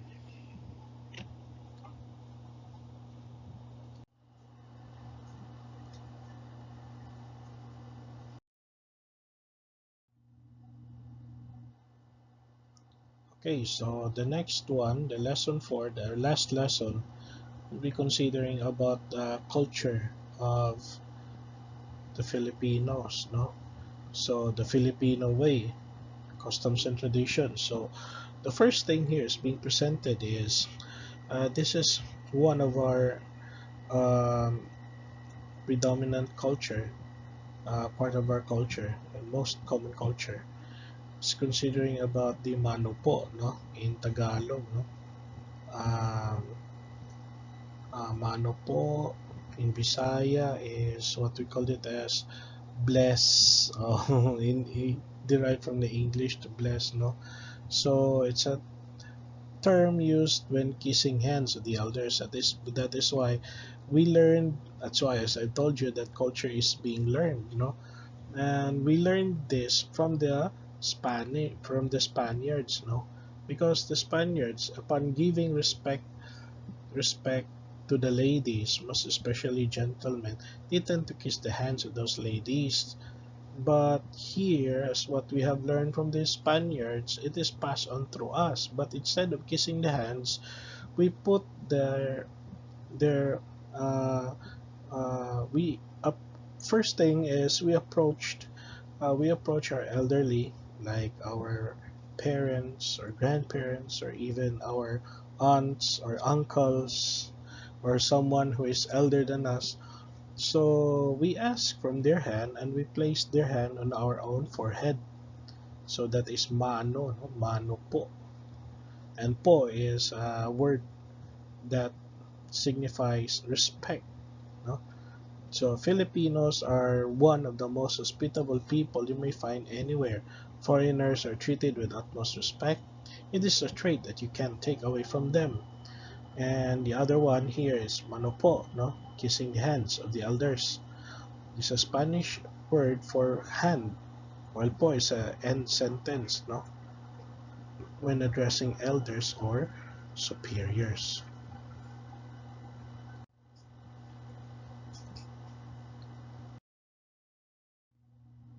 Okay, so here our next topic here is the our culture. No, number one is having close family ties. No, we're so very close with our own family. That is one of our own unique traits, since Filipinos are considered as family oriented. No, it is one of the outstanding cultural values that Filipinos have. Family takes care of each other and is taught to be loyal to family and elders by simply obeying their authorities. This is one of the unique characteristics of the Filipinos, no? Having fondness for family reunions during secular and religious holidays. Okay, next. So, about wedding, mhm,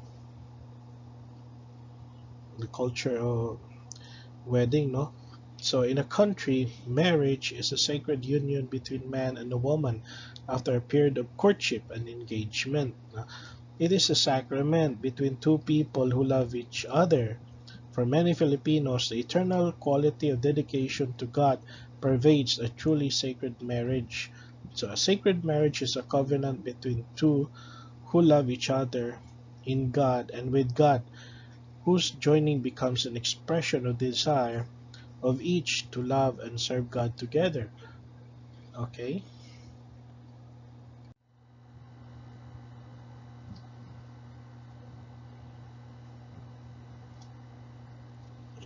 Okay, so the next is about death, no? Death in the Philippines is one of the most important occasions in the family life, no? For many Filipinos, a death of their relative is an opportunity to strengthen ties in the family, most especially when someone who is dead, all the members of the family will go there. Okay, so another example, another culture here in the Philippines is that when somebody is when there's a wake, somebody is dead. No, um, they also believe the 40 days. No, because they believe that based on the Bible that when Christ, after the resurrection, 40 days after the death of Christ, he ascended into heaven. It's just the same as with our own souls, that after 40 days our souls entered into God's judgment, and that's also what they believe. Another death ritual is you have to go under, no, the coffin, no, para so that the death will not pass on to you. In Sagada, what you have there in the upper right portion is the Lumiang burial caves, where instead of those coffins are being buried underground, but instead they have to hang on the walls of the cave. The higher, as it is a belief, that is based on their own culture, it's based on their own belief that the higher the coffin is being hanged on the walls of the cave, the better. Why? It's because the soul of that dead body will go to heaven.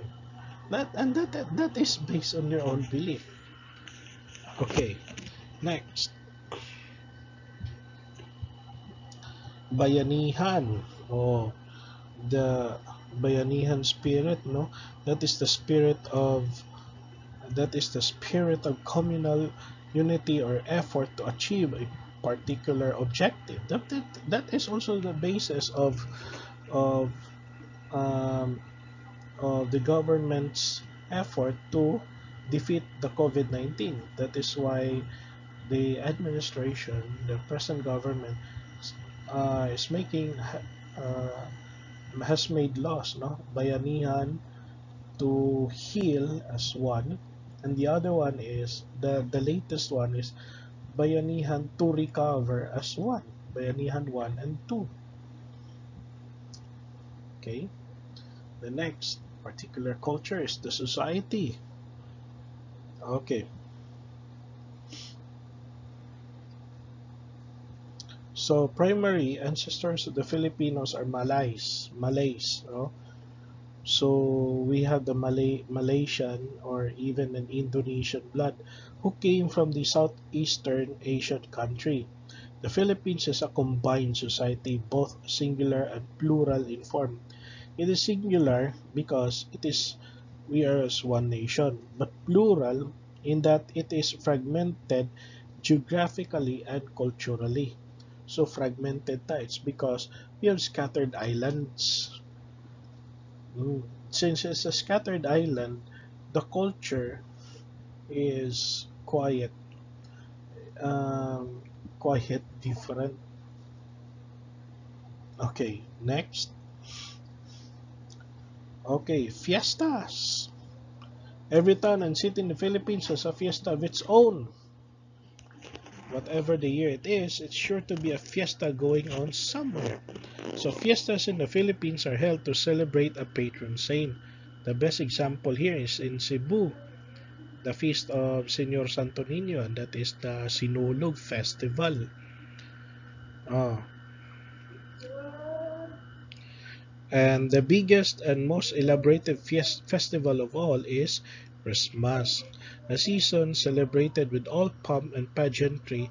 The whole country breaks out celebrations that can begin long before December.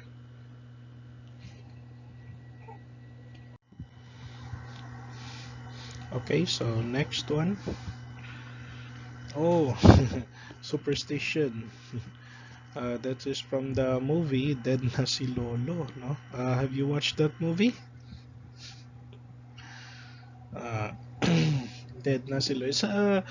Actually, guys, that movie is very funny. It's um, the plot of the story is all about different superstitious beliefs, no? Uh,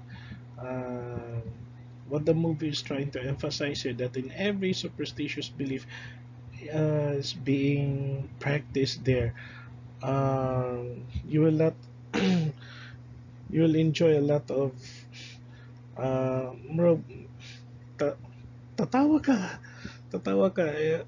actually makatawa jud ka in everything, every superstitious belief that is being practiced there. For example, there in that picture, Roderick Paulate, no, visited he visited the wake of his um, dead na grandfather, no, wearing red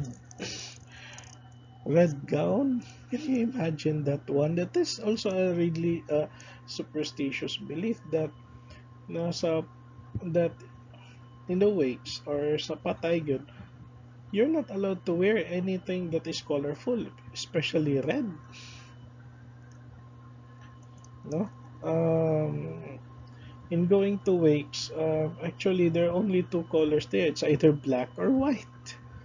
So let's encourage you guys try to watch this movie, Dead na si Lolo, no?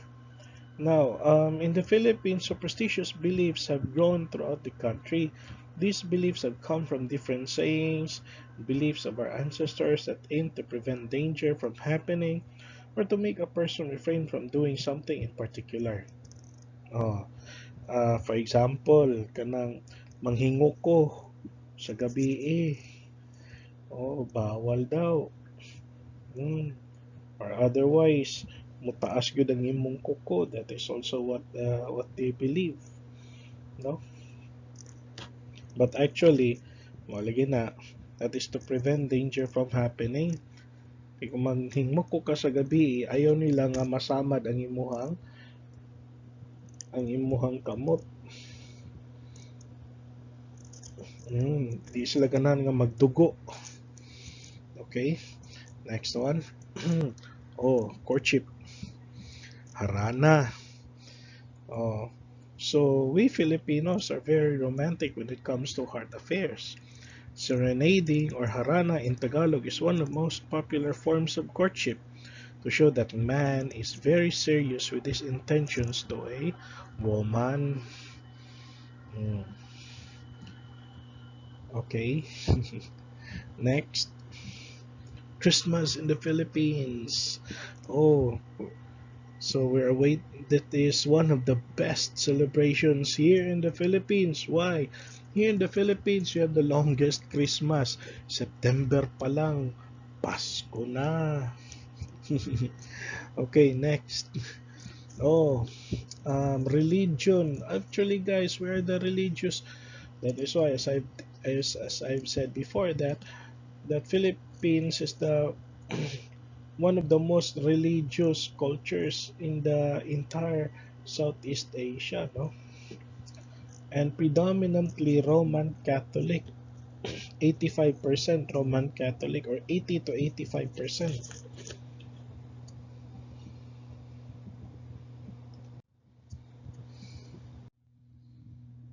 Okay, so let's proceed now to the next slide.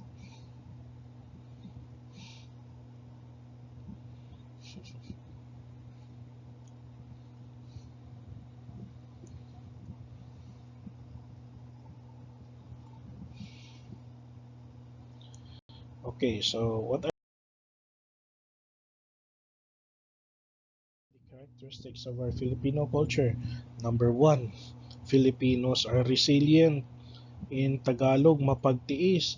That in times of calamities, in times of catastrophes, even in COVID-19, Filipinos always manage to rise above the challenge. That despite of the tragedies that happen, we can still manage to smile. That's what you've seen there, the picture. Next, Filipinos help one another. That is why bayanihan spirit, no? We can in times of calamities, we also have the heart, no, we have the heart of helping our brothers and sisters who are in need. Next, Filipinos are religious. I already explained that one. Next, Filipinos are respectful. Mano po nanay, mano po tatay, like that. Next, Filipinos value traditions and culture. Mm. So for Filipinos, traditions in their home and their family are important. They usually set aside a specific day for certain celebration like festivals, birthday parties, reunions, and of course every gathering is dedicated to keeping up to each other over sumptuous food. Uban gani, there's some others. that even during the feast day, no, even without money, mangutang pa, just to celebrate, no. Next, well, of course, being a family-oriented culture, Filipinos take pride in their families. Okay, next.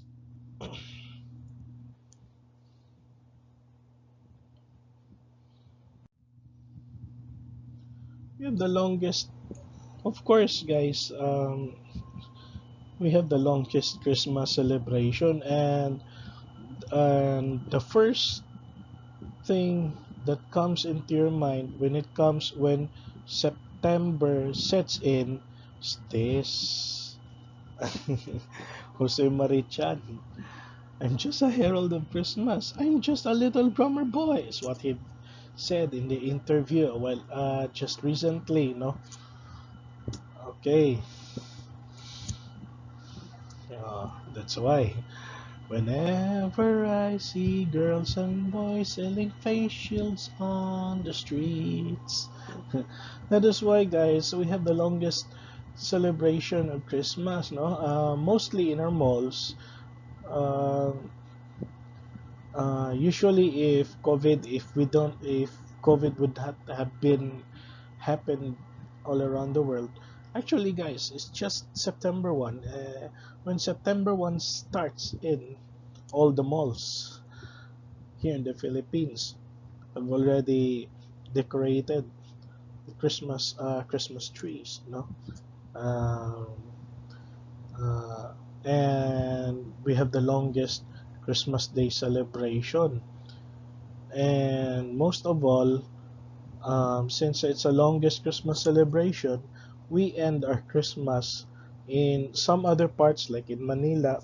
They ended up during the feast of Black Nazarene in Metro Manila. But here in Cebu City, our Christmas only ends the third Sunday of January, which is the feast of Senor Santo Niño and Sinulog, no? And that is the last day of the lighting of the last day of the Christmas tree being lighted in Fuente Osmeña. Okay, next.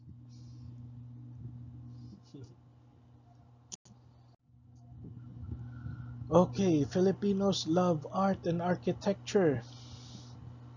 Mm. So do you know that one? It's a man-made waterfalls that is located in Villa Escudero, no, in Chaong, Quezon Province, and actually, guys, I've already visited that place. Um, that is the first, no, the first in Southeast Asia that we have a restaurant that is being built along, or that is not built, but that happened all along the man-made waterfalls. Okay, I've been there way back in 2012 in Chaong, Quezon Province. So when I went to Manila at that time, or in Quezon City. Next one, Filipinos are hospitable, of course.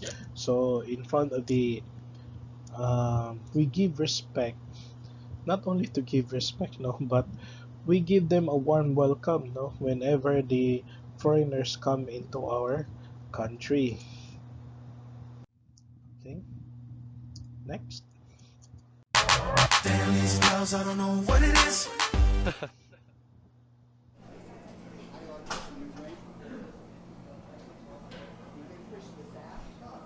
Mikey, it's just really good to meet you. Finally. You look just like your picture.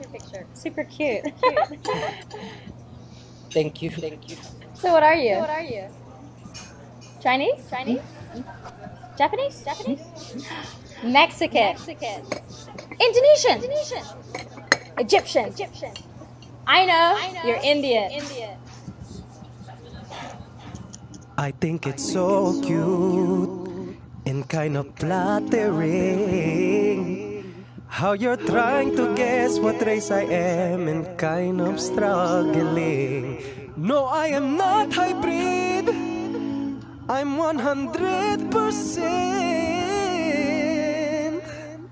F to the I-L-I-P-I-N-O. I'm Filipino, I'm not Latino, I'm not Chinese, no. I'm not from Mexico, I'm not from Tokyo.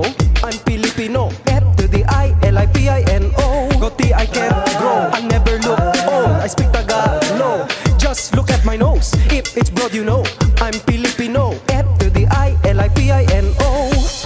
First I gotta say, just look at my name. Mikey Bustos may sound Spanish, but there's many clues that indicate to you I'm a Filipino. Look at my dish, there is so much rice. Look into my eyes, you will notice the slanted eye slope. Here's a Pinoy tip, I point with my lips. This is why I'm a Filipino. You can't tell the difference. Just get all your Asian friends, take them to karaoke, and the ones that don't stop singing are Filipino. Our skin is cold. We dance with bamboo. Eat halo halo. I am macho, no. I'm Filipino. F to the I-L-I-P-I-N-O. I'm Filipino. I eat adobo. I use a tabo. I'm Filipino. I'm Filipino. I'm Filipino. F to the I-L-I-P-I-N-O. You must understand, I eat with my hands. You must grab the rice and pack the meat. Entering my house, be shy like a mouse. Remove your zapatos, the floor's clean. Go bless to my mom, try to stay calm. She will try to scare you, but just know, if you say po, she will know you're cool, cause you're like a Filipino. You can't tell the difference. Gather all your Asian friends, ask them what's this for, and if they know it's decoration, they're Filipino. I bless to low, and I say oh, for respect, you know, I'm Filipino. I'm Filipino. F to the I-L-I-P-I-N-O. My handwriting is wrong, I bring her in school. The last piece is snow, and if I need to, I pull up keto. I'm Filipino. F to the I-L-I-P-I-N-O. I used to bo, I used to bo, I used to bo, I used to bo, I used to bo, I used to bo. F to the I-L-I-P-I-N-O. Ay kuya koy, ay kuya koy, I close open, I close open. Beautiful eyes, beautiful eyes, beautiful eyes. If you can't tell the difference, here is the best test for it. Just do this, and if they look at you, then it's no question. The Filipino, the Filipino, the Filipino. We're Filipino, we're Filipino. I'm Filipino. F to the I-L-I-P-I-N-O. Morning Seco, I'm in the finals. Canadian Idol. I play basketball, hockey, terrible. I'm Filipino. F to the I-L-I-P-I-N-O. Upper Sampo, to Santo Niño, to one me also. I'm Filipino, I'm Filipino, I'm Filipino. F to the I-L-I-P-I-N-O. Oh, so you're Filipino. And don't ever forget it.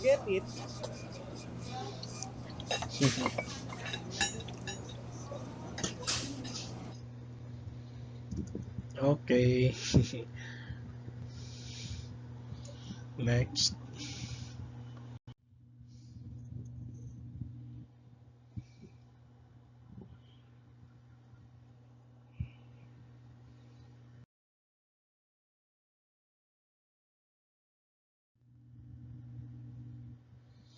Okay, so let's proceed now.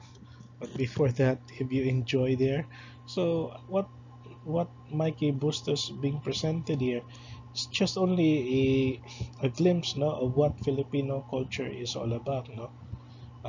Number one is not mentioned there in your textbook is the use of tabo, no, tabo.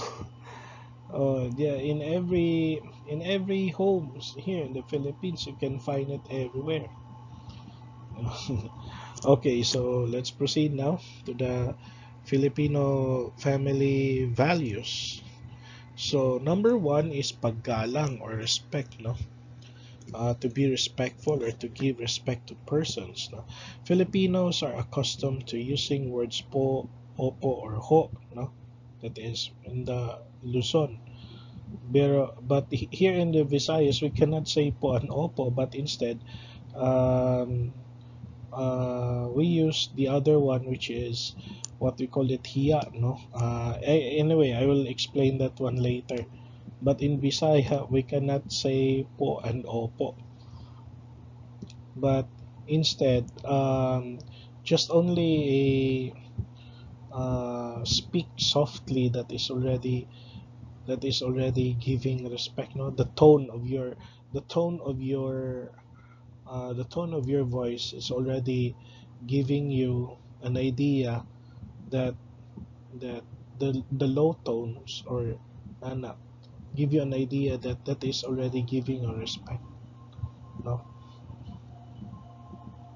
uh, Next, paggalang, respect.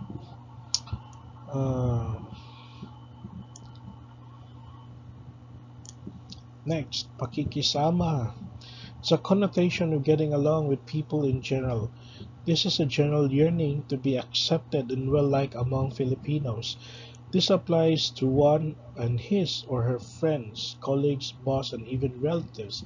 This desire is what steers one to perform pakikisama.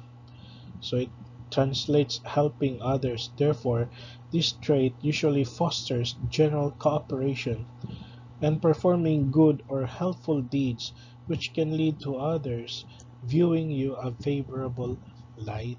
So that is getting along with the others. Next one is, well, of course, utang na loob, no? Debt of gratitude. So it means to pay your debt with gratitude. With utang na loob, there's usually a system of obligation. When this value is applied, it imparts a sense of duty and responsibility on the younger siblings to serve and to repay the favors done to them by their elders. Okay, next. Pagpapahalaga sa pamilya. So prioritizing family.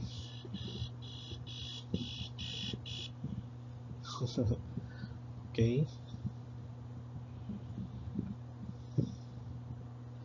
next. Okay, damayan system.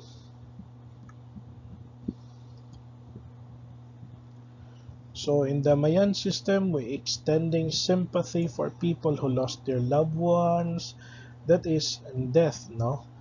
We can also extend happiness. It's not here in the textbook. We can also extend happiness for a person who is successful, no?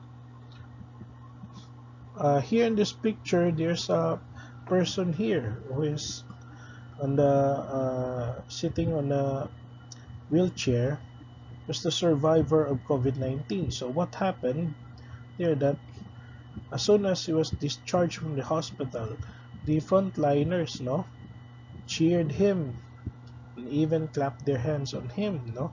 So that is the best example here, being the Damayan system. So extending sympathy for others, especially the COVID-19 survivors, who survive, no, this dreadful disease. The next one is Hia. Okay, so this is the just only an exaggeration, but just only the bit of idea there. Hia, or shame. So this controls the social behaviors and interactions of the Filipino. So it is a value that drives Filipinos to be obedient and respectful to their parents, older siblings, and other authorities. Na hiya in Bisaya means kaulaw, no? And in the Filipino value system, hiya means propriety, no? So how to behave oneself in a proper place, in a proper time, in the right manner, and in the right time. Okay, next. Oh, so Filipinos are fun-loving. It's a trait found in most Filipinos, a trait that makes them unique, that even times of calamities and challenges in life, they always have something to be happy about. a reason to celebrate. So we can manage to smile even we are still in a pandemic, no? So that is one of our positive Filipino values that we have and we can be proud of. And lastly is by being compassionate, no? So Filipino trait of being sympathetic to others, even the person is a stranger, no?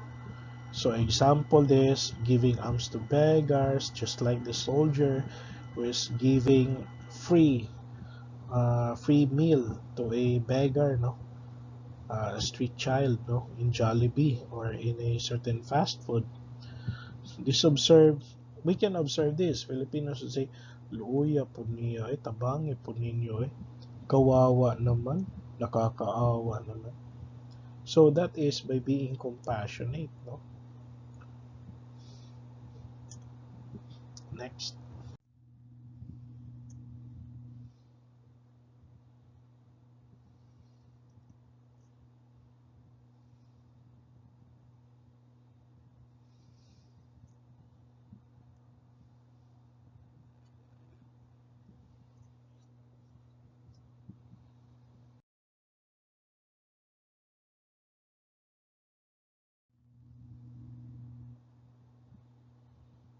Okay, so the Filipino social values, no?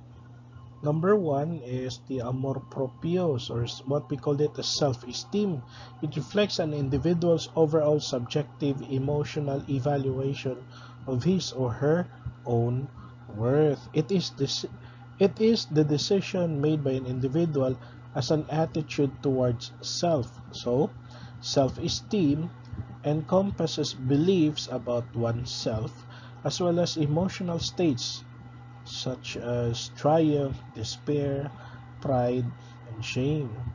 Define it by saying the self concept is what we think about self. Self esteem is the positive or negative evaluations of the self, as in how we feel about it. So when we say amor propio, a high regard for self esteem, no, it also reflects your reputation as a person.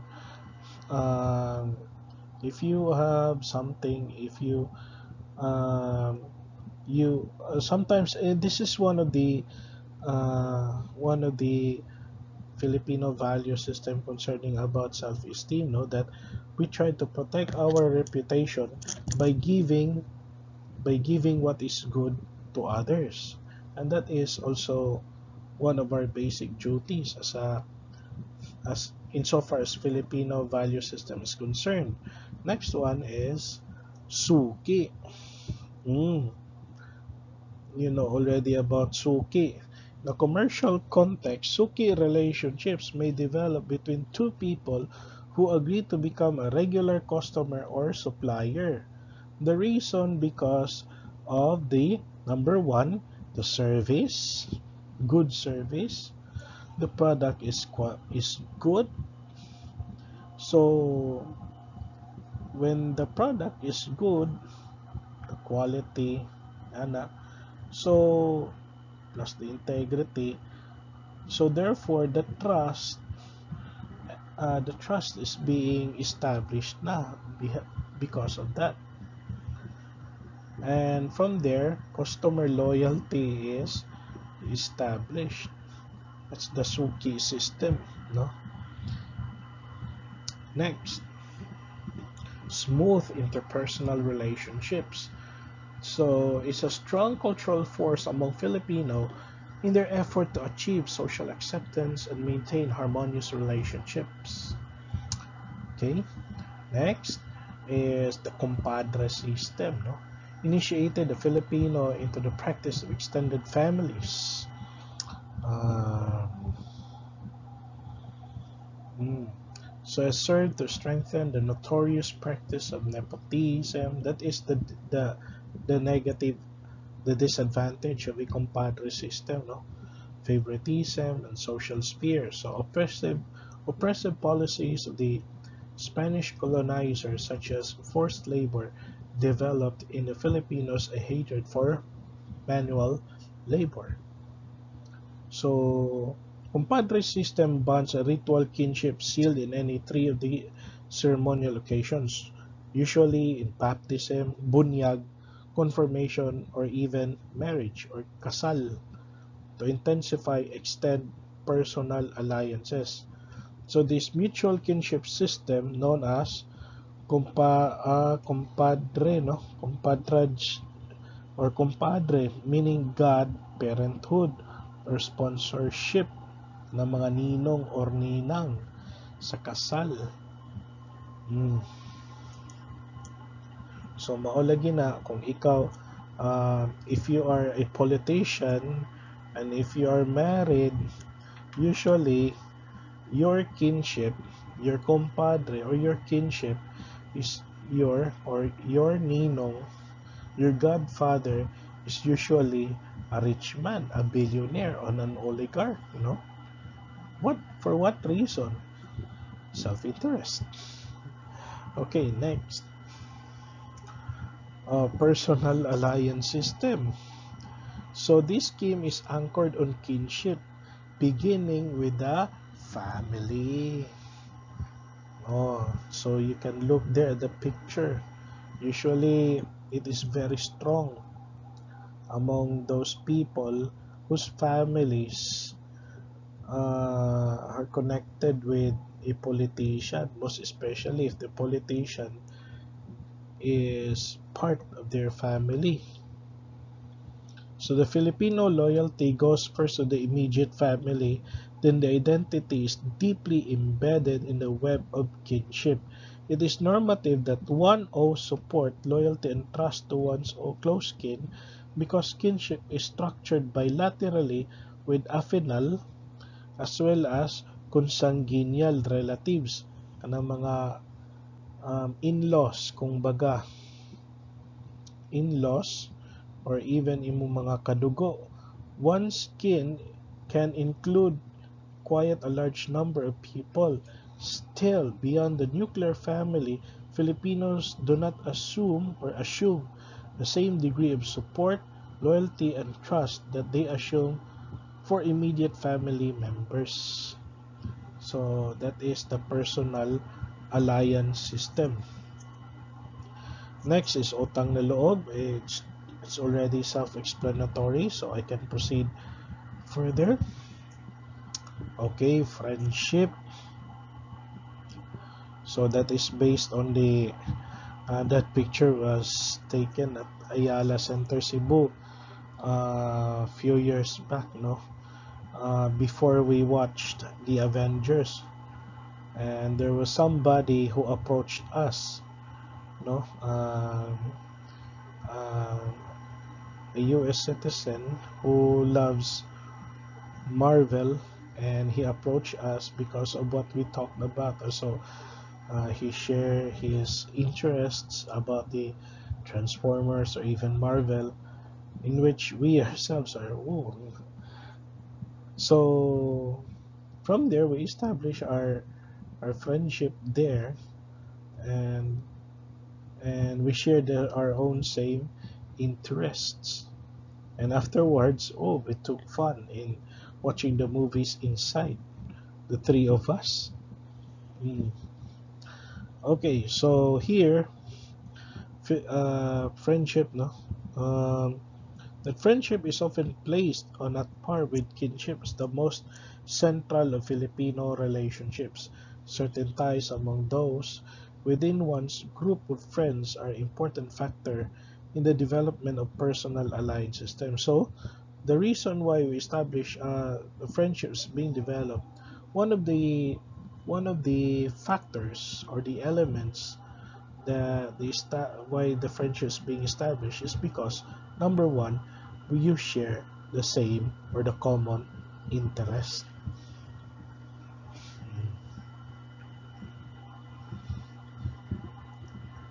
So that's basically the base, the idea there. Next.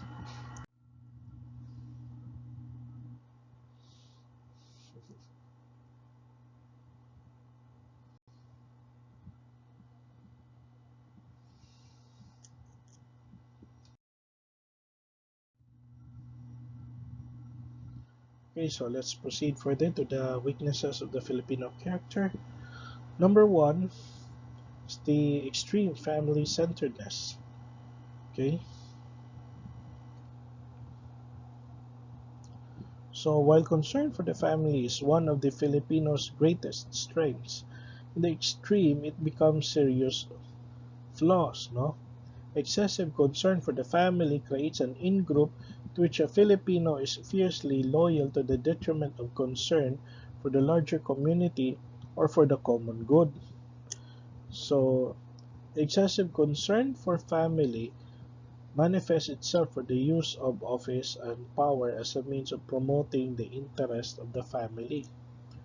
So, also na, usually in marriage, kung kasal na ka, usually married couple still lives within their parents, and that is also one of the concern there, no? Hindi pa nagbubuklod, and that is one of the problems. It's one of the disadvantages of a of being a Filipino oriented culture, family oriented culture. Sorry. Next is passivity or lack of initiative. So acceptance of what happens without active response or resistance. Ay, corrupt ng Pilipinas. Wala na tagibuhat. Ala. Pabayaan mo na lang yan. Corrupt ng Pilipinas. Wala na tayong magagawa. Let's change the Constitution. Ay, what's the point of changing the laws? It's already our personality that we cannot change. We cannot change it na. It's part of our blood. Corrupt jud tang tanan. O na being passive. Oh. Ang tendency sa pagiging passive, mahuwag ng kitang tanan, reklamador. Ang dami mong reklamo. Pero ayaw mo naman magbago. Okay. He who wants change. Who wants a social change. Oh, daghan kayo may isas kamot. Oh. Then, who wants to be changed? Walang kahit isa. Ano problema sa ato? Kultura. Mahug na by being passive, being lack of initiative, mahug ta nga puro reklamador. Mao ni siya. Guys. Check. Dami mong reklamo, ha? Yo.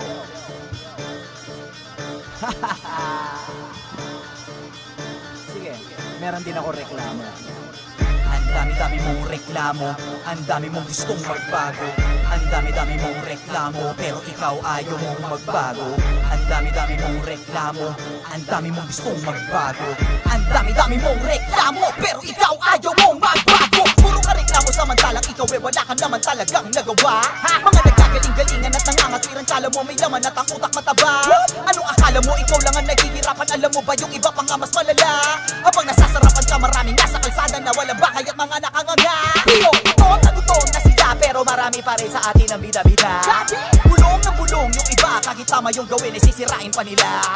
Lubog na diba? Naranasan mo ba yun o baka rich kid ka? Kung wala ka rin matutulong at sasabihin na maganda, mas maganda pa nga naman na himig ka. Sasabihin ko na to at wag mong mamasamain. Bakit kahit tulungan ka na may reklamo ka pa rin? Kung di pa nakakarating ay wag mong mamadaliin. Hindi yung pati si Duterte sinisisi nyo pa rin. Walang perfecto pero sa reklamo dyan ka magaling. Nasanay sa uganin lagi meron ka mabagsakin. Pagkatapos masakad yan bigla mong papababain. Paano tatayo ang nakaupo kung papadapain? Ang dami-dami mong reklamo, ang dami mong gustong magbago. Ang dami-dami mong reklamo, pero ikaw ayaw mong magbago. Ang dami-dami mong reklamo, ang dami mong gustong magbago. Ang dami-dami mong reklamo, pero ikaw ayaw mong magbago. Reklamo, puro na lang reklamo. Reklamo, reklamo, puro na lang reklamo. Reklamo, reklamo, puro na lang reklamo. Pansinin mo sa salita, oh, ang daming reklamo. Sige na naman ang presidente, magrereklamo na parang mga pabebe. Sinubuan mo na nga, gusto pa ng dede. Magagalit pa kahit nabigyan mo pa nga siya ng 20. Puro negatibo na palagi, kahit ano ba ito merong masasabi. Hanganapan ka ng mali, doon ka madadali. Kung kailan ka maging alam nila, saka sila aatake. Puso, gusto mo yan diba? Alamin at amuyin ang mga baho ng iba. Bulok na bulok talaga, kasi ayaw tanggapin yung sariling mali nila. Sa salamin, tumingin ka kaya, para malaman mo kung sino ang nakakahiya. Ang galing nila sa salita, baka naaamoy yung sariling baho ng hininga. Sasabihin ko na to at huwag mong mamasamain. Bakit kahit tulungan ka na may reklamo ka pa rin? Kung di pa nakakarating, huwag mong mamadaliin. Hindi yung pati si Duterte, sinisisi nyo pa rin. Walang perfecto pero sa reklamo diyan ka magaling. Nasanay sa ugaling lagi, meron ka mabagsakin. Pagkatapos masakadyan, bigla mo pa mababain. Paano tatayo ang nakaupo kung papadapain? Ang dami-dami mong reklamo, ang dami mong gustong magbago. Ang dami-dami mong reklamo, pero ikaw ayaw mong magbago. Ang dami-dami mong reklamo, ang dami mong gustong magbago. Ang dami-dami mong reklamo, pero ikaw ayaw mong magbago. Reklamo, reklamo, puro na lang reklamo. Reklamo, reklamo, puro na lang reklamo. Reklamo, reklamo, puro na lang reklamo. Pansinin mo sa salita, oh, ang daming reklamo. Okay. Have you enjoyed that song? That rap? Reklamo. Oh. Even in Manila Bay, oh, daghan kayo mga request. Sa una, kita minta nga, oh, kinsa to'y mo build og mga bridges, o sige, atong butuhan. Karon na nga nanay Manila Bay, pangitaan pagbuslot. Astang. That is by being passive. That is one of our negative character traits as a Filipino. Nakakahiya. Okay, next.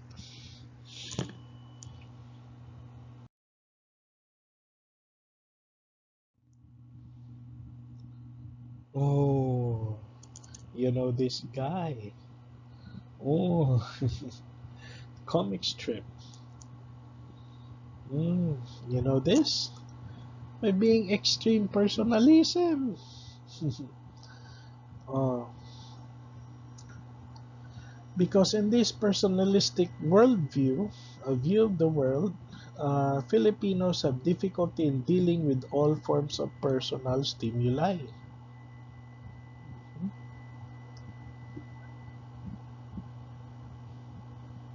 Uh, Personal relationships, for example, no? To the extent that to which one is able to personally relate things and people determines the recognition of their existence and value given to them. So there is no separation between objective task and emotional involvement.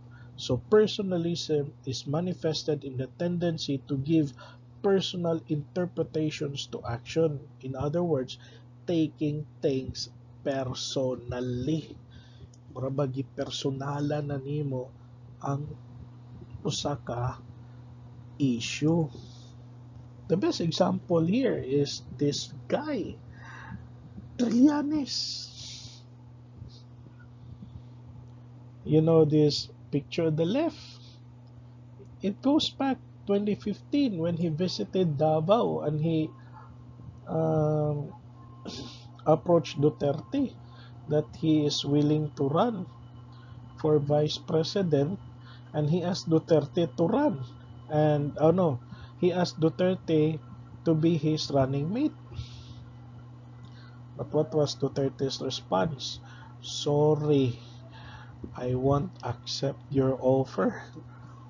No, but what happened when April, a month before election came, in April, si Duterte may billions of accounts sa BPI Julia Varga account.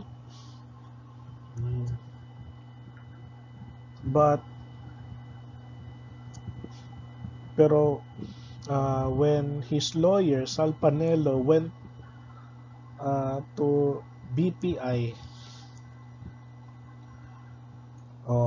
challenge. There was a challenge. Okay, Trillanes, we will meet each other at the bank. Julia Varga branch of BPI. But what happened was that it turned out walay billions. Wala. Wala. What's the reason behind his hatred for Duterte?